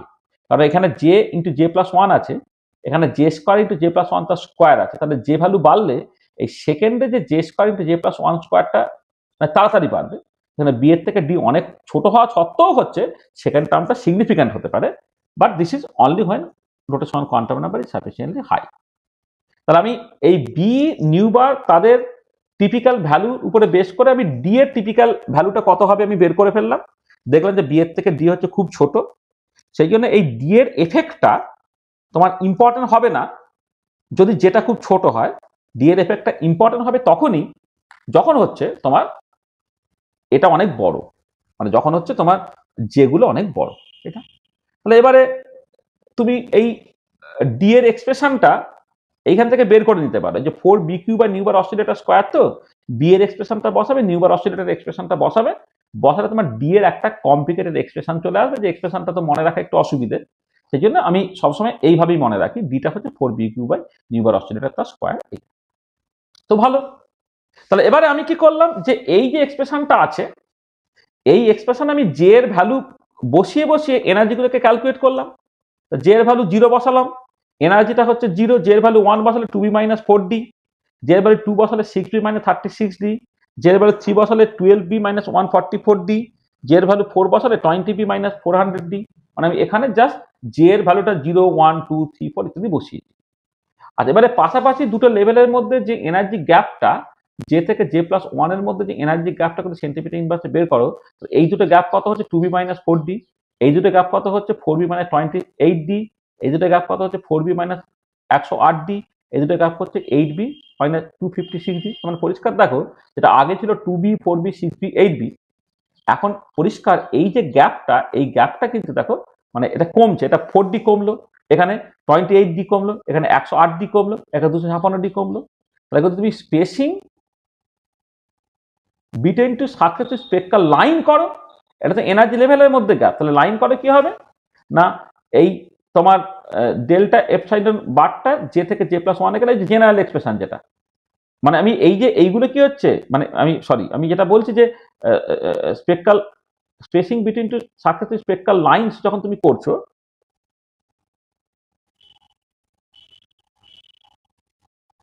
এক মিনিট, স্পেকট্রাল লাইন না এটা, এখানে যেটা করা হচ্ছে spacing between two successive spectral, এই যে এক্সপ্রেশনটা লেখা হয়েছে এটা স্পেকট্রাল লাইন, মানে spectral line spacing between two successive energy level, সেটা এটা successive energy level. Spacing between successive energy level যখন ক্যালকুলেট করবে, তখন জে থেকে জে প্লাস 1 এর ট্রানজিশনের জন্য যে এনার্জি লেভেলটা, তাহলে জে প্লাস 1 লেভেলের এনার্জি মাইনাস জে লেভেলের এনার্জি, জে লেভেলের এনার্জি এটা তো বলেইছি B J into J plus 1 minus D J square into J plus 1 তার স্কোয়ার। তাহলে এবার জে এর ভ্যালু, জে এর জায়গায় জে প্লাস 1 বসালে এটা কত হবে, B J plus 1 into J plus 2 minus D J plus 1 তার স্কোয়ার ইন্টু জে প্লাস 2 তার স্কোয়ার। এইটা তাহলে বিয়োগটাকে করো, করলে এইটা থেকে এইটা বিয়োগ করলে আগে যেটা ছিল সেইটা 2b ইন্টু জে প্লাস 1, এখন এইটা থেকে এইটা বিয়োগ করলে দেখো জে প্লাস 1 তার স্কোয়ার যদি তুমি কমন নিয়ে নাও, ডি যদি কমন নিয়ে নাও, তাহলে পড়ে থাকে কত জে প্লাস 2 তার স্কোয়ার মাইনাস জে স্কোয়ার। এটা করলে হচ্ছে আর একটা তোমার বেরোবে 4 ইন্টু জে প্লাস 1, তাহলে করলে 4d ইন্টু জে প্লাস 1 তার কিউব হয়ে যায় এটা। তাহলে এখন মানে মানে এই যে এখানে আমি জে এর বিভিন্ন ভ্যালু বসিয়ে এনার্জি লেভেলের এনার্জিটাকে ক্যালকুলেট করে দুটো পাশাপাশি লেভেলের মধ্যে এনার্জি গ্যাপটাকে ক্যালকুলেট করে এই ডেটাগুলো বসতো, এইগুলো পাবে তুমি এই এক্সপ্রেশনে জে এর ভ্যালুগুলোকে বসিয়ে দিলি। তাহলে জে এর ভ্যালুগুলো তুমি 0 বসাও, মানে পরিষ্কার এটা 2b মাইনাস হচ্ছে 4d হয়ে যাচ্ছে, হচ্ছে এইটা।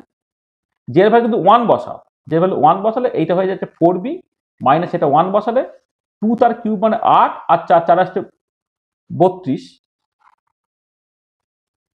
কি করলাম এক মিনিট, এইটা 28টা নয়, এটা 36 থেকে 4 ভাগ করলে এটা 32 হয়। হ্যাঁ, এখানে এটা ভুল লেখা আছে, এটা 32।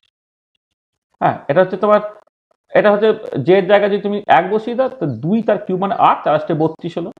জের ভ্যালু কিন্তু 3 বসিয়ে দাও, জের ভ্যালু 2 বসিয়ে দাও, 2 প্লাস 1 3, 3 কিউব মানে 27 ইন্টু 4, হ্যাঁ এটা 108।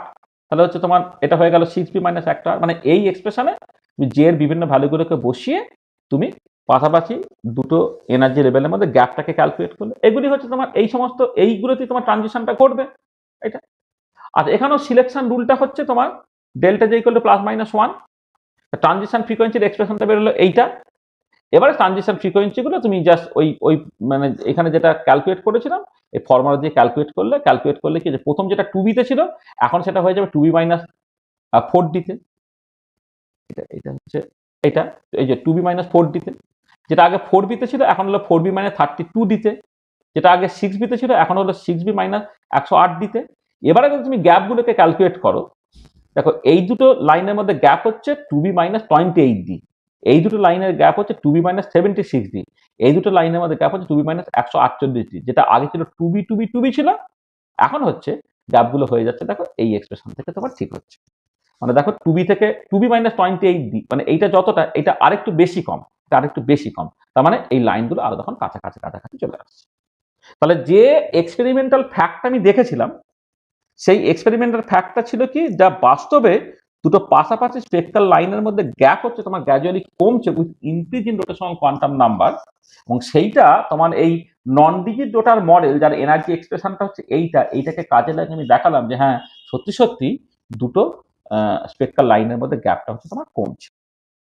ঠিক আছে, বোঝা গেল? হয়েছে? বুঝতে পারলে তো? হ্যাঁ স্যার। আচ্ছা, এই দেখো spacing between two successive spectral line যদি তুমি বের করো, delta nu bar J plus 1 minus J, সেটা হচ্ছে nu bar J plus 1 minus nu bar J, মানে আগে যেটা ক্যালকুলেট করেছিলাম সেটা হচ্ছে দুটো এনার্জি লেভেলের মধ্যে গ্যাপ। এবারে স্পেকট্রাল লাইনের মধ্যে গ্যাপ যদি ক্যালকুলেট করো সেটা কি হবে, এটা দেখো 2b into J plus 2 minus 4d into J plus 2 তার কিউব, এইটা minus 2b into J plus 1 minus 4d into J plus 1 তার কিউব, এইটা। এইটা থেকে এইটা গ্যাপ করলে এটা তোমার জাস্ট সিম্পলি 2b হবে minus 4d into J plus 2 তার কিউব মাইনাস জে প্লাস 1 তার কিউব। তাহলে জে প্লাস 2 তার কিউব করলে a cube plus 3a square b plus 3ab square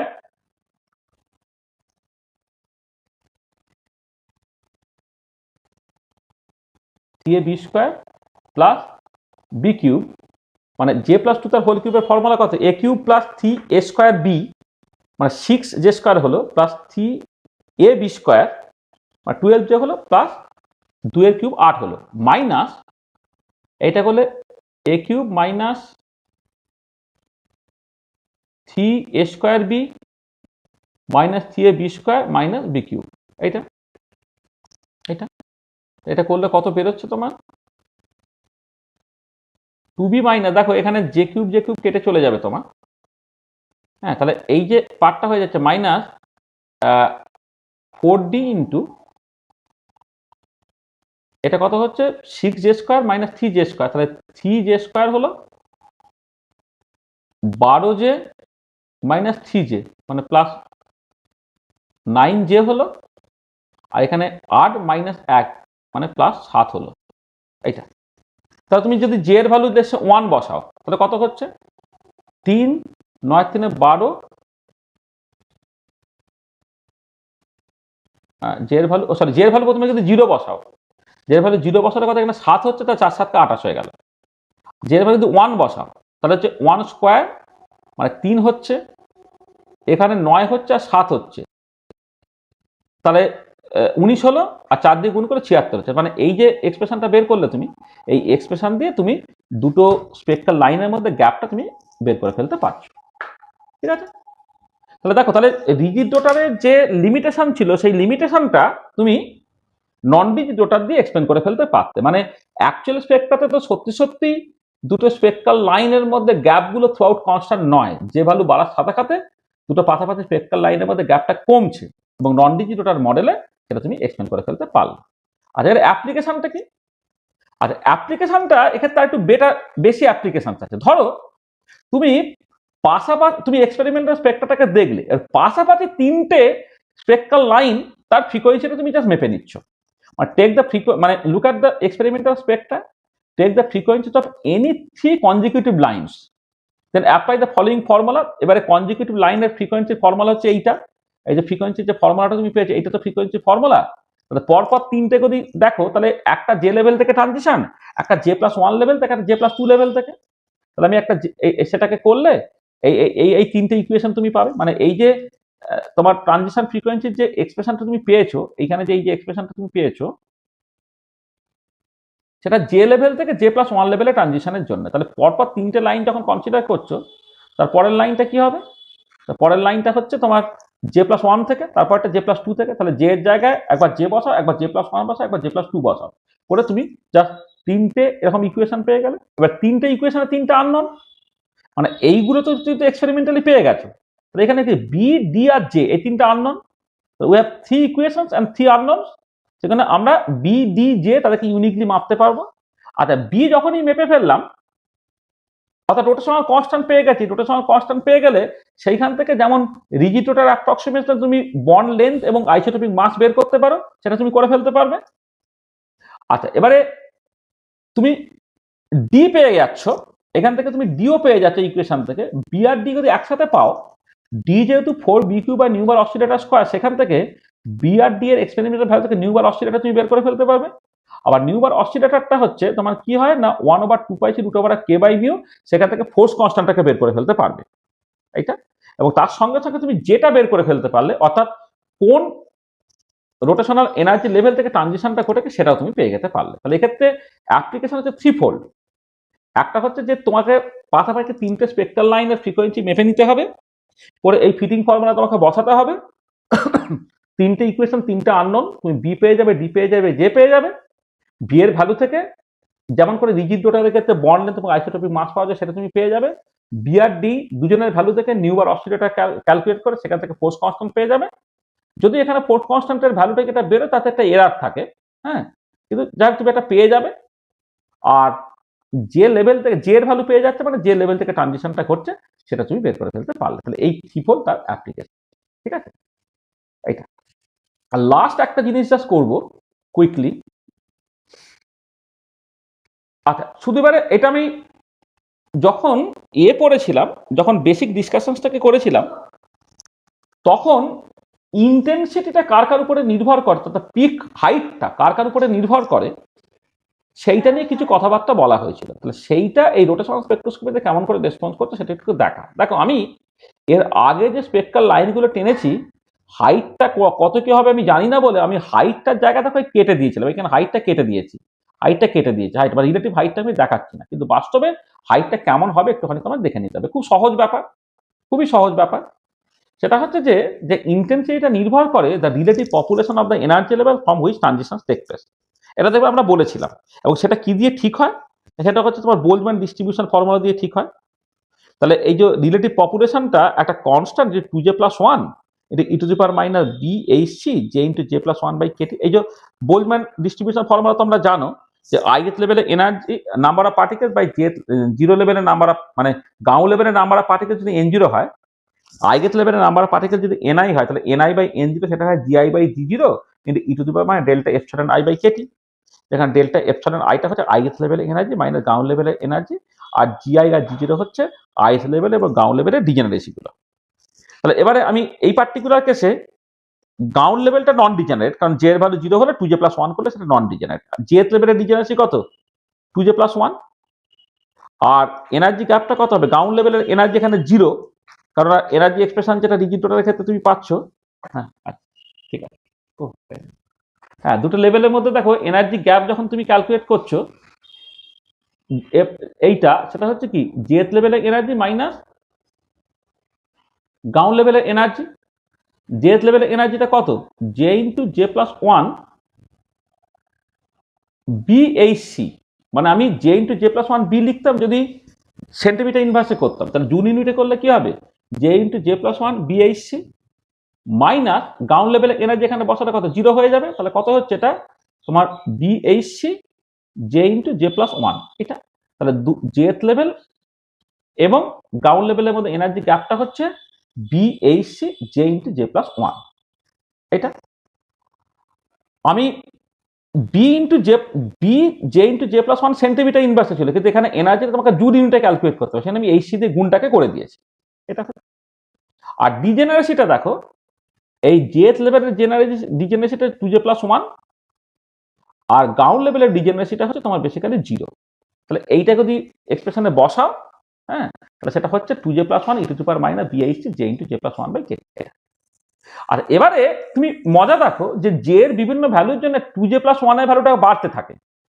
J এর ভ্যালু 0 1 2 3 যখন হচ্ছে, জি জে যেটাকে ডিজেনারেসিটা সেটা 1 3 5 7 বাড়ছে, কিন্তু এই এক্সপোনেনশিয়াল যে পার্টটা সেটা কিন্তু কমতে থাকবে, কারণ না এখানে একটা মাইনাস সাইন আছে।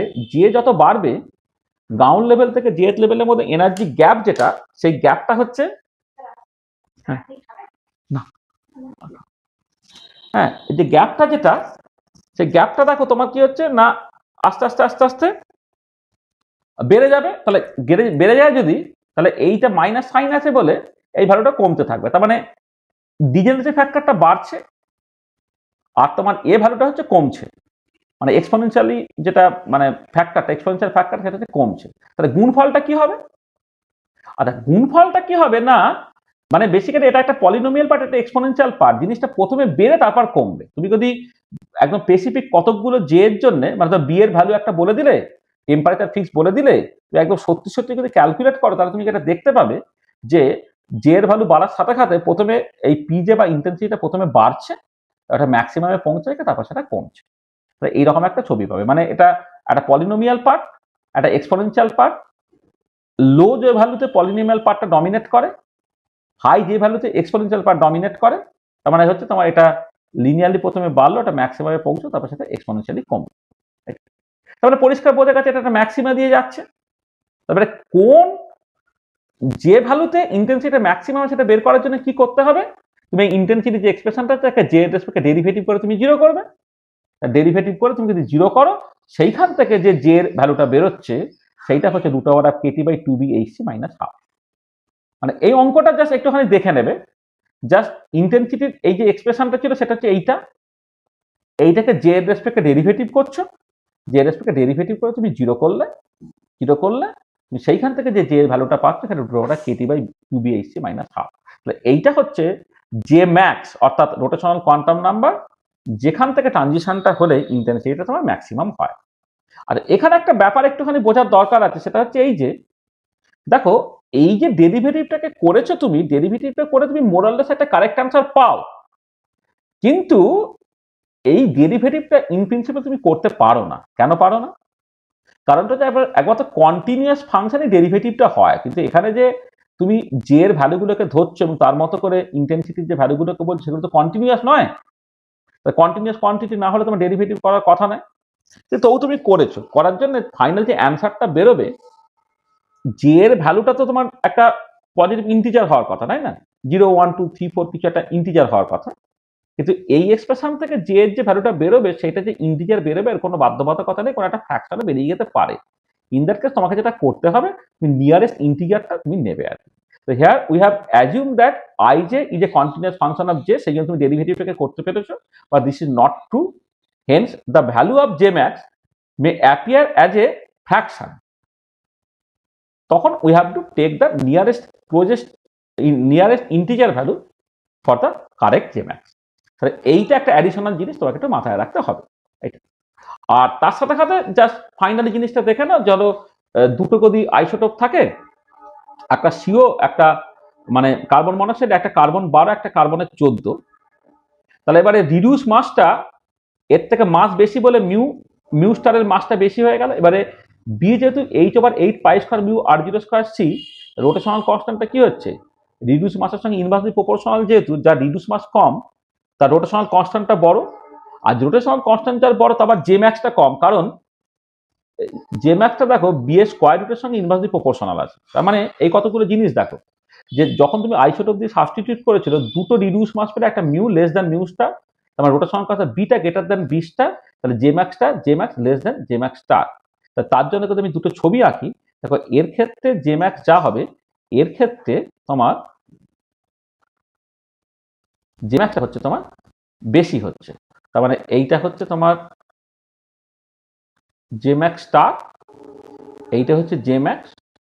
দেখো এইটা হচ্ছে তোমার বেড়ে গেল, জে ম্যাক্সের ভ্যালুটা বেড়ে গেল, কারণ জে ম্যাক্সের ভ্যালু বেড়ে গেল কারণটা কি না, বি এর ভ্যালুটা কমে গেছে বলে। বি এর ভ্যালুটা কেন কমে গেছে না, মিউটা বেড়ে গেছে বলে। তাহলে যদি আমি কার্বন মনোক্সাইড যেখানে কার্বন 12 আর কার্বন মনোক্সাইড কার্বন 14 দুজনকে যদি ছবি আঁকি, তাহলে এই দুটো ছবি হচ্ছে কোনটা কার জন্য তার একটা পরিষ্কার ধারণা থাকা দরকার। তাহলে একটা হচ্ছে জে ম্যাক্সের পজিশন, যেটা মানে পিকের পজিশনটা, সেটা যেমন আইসোটোপ দিয়ে সাবস্টিটিউট করছি, মানে হেভিয়ার আইসোটোপ দিয়ে সাবস্টিটিউট করে সেটা বেড়ে যায়। আর হাইটটা যখন ক্যালকুলেট করে, মানে বেসিক্যালি হচ্ছে তুমি যখন এই এক্সপোনেনশিয়ালি ডিকেইং পার্টটা তুমি দেখবে, মানে বিএইচসি দিয়ে যাচ্ছে, তো বি এর ভ্যালু যত বেড়ে যাবে তত র্যাপিডলি ডিকে করে।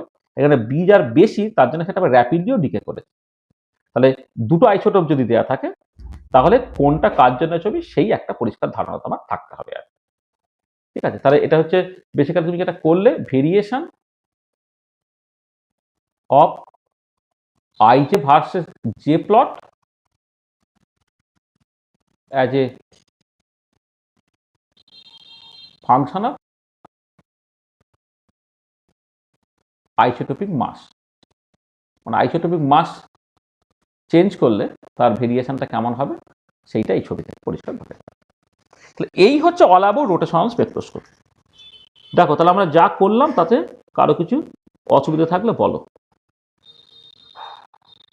মানে শেষটা একটু তাড়াতাড়ি করে বললাম, এটা সময়ের ক্রাইসিস আছে বলে, কিন্তু আশা করি যে সবটা তুমি বুঝতে পেরেছো। মানে আমি এই যে ইন্টেন্সিটি ডিস্ট্রিবিউশনটা কেমন হচ্ছে এবং ইন্টেন্সিটি ডিস্ট্রিবিউশন কার কার উপরে নির্ভর করে সেটা নিয়ে তাকে কথাবার্তা বলেইছিলাম। এবারে এই পার্টিকুলার কেসে যে ভ্যালু বাড়ার সাথে সাথে ইন্টেন্সিটিটা প্রথমে বাড়ছে, ওটা একটা ম্যাক্সিমামে পৌঁছাকে, তারপর সেটা কমছে। তার কারণটা তুমি বুঝতে পারলে, ডিজেনারেসি ফ্যাক্টরটা যে ভ্যালু বাড়ার সাথে সাথে বাড়ছে, কিন্তু এক্সপোনেনশিয়াল ডিকেইং ফ্যাক্টরটা কিন্তু যে ভ্যালু তোমার বাড়ার সাথে সাথে হচ্ছে তোমার কমছে। তাহলে প্রথমে ওটা মানে পলিনোমিয়াল পার্টটা ডমিনেট করে, যখন যেটা ছোট হয় তারপরে তোমার এক্সপোনেনশিয়াল পার্টটা তোমার তারপর ডমিনেট করছে। তারপরে এক্সপোনেনশিয়াল পার্টটা ডমিনেট করছে, সেখানে প্রথমে বেড়ে গিয়ে একটা ম্যাক্সিমামে গিয়ে কমলো। তাহলে যে যেতে ওটা ম্যাক্সিমাম হচ্ছে, সেই যেটা তুমি বের করে ফেলতে পারলে, করলে কি করে না, ডেরিভেটিভ করে তুমি জিরো করো, করে সেখান থেকে তুমি যেটাকে বের করে নাও। ঠিক আছে, যে ম্যাক্সের যে এক্সপ্রেশনটা বেরোলো সেটা এই ফর্মুলা দিয়ে তুমি সবসময় করবে, √KT/2BHC - 1/2, কিন্তু খেয়াল রাখবে এইভাবে করলে যে জে এর ভ্যালুটা বেরোবে সেটা ইন্টিজার না বেরোতে পারে। কারণ আমি এখানে আই যেটাকে যখন জে এর রেসপেক্টে ডেরিভেটিভ করেছি, সেটাকে আই যেটাকে জে এর কন্টিনিউয়াস ফাংশন হিসেবে ধরেছি, কিন্তু যেটা সত্যি না। তখন তোমাকে যেটা করতে হবে যে নিয়ারেস্ট ইন্টিগ্রারটা নেবে। তাহলে উত্তরটা কিন্তু 7.3 বেরোয়, এটা 7 লিখবে। উত্তরটা কিন্তু 7.8 বেরোয়, সেটাকে তুমি 8 বলবে, মানে নিয়ারেস্ট ইন্টিগ্রারটা তুমি ধরে নেবে। এই হচ্ছে যেটা আমরা মূলত আলোচনা করব। তাহলে আজকে এই পর্যন্তই আমাদের হলো। হ্যাঁ, তাহলে এটা আমাদের এন্ড অফ লেকচার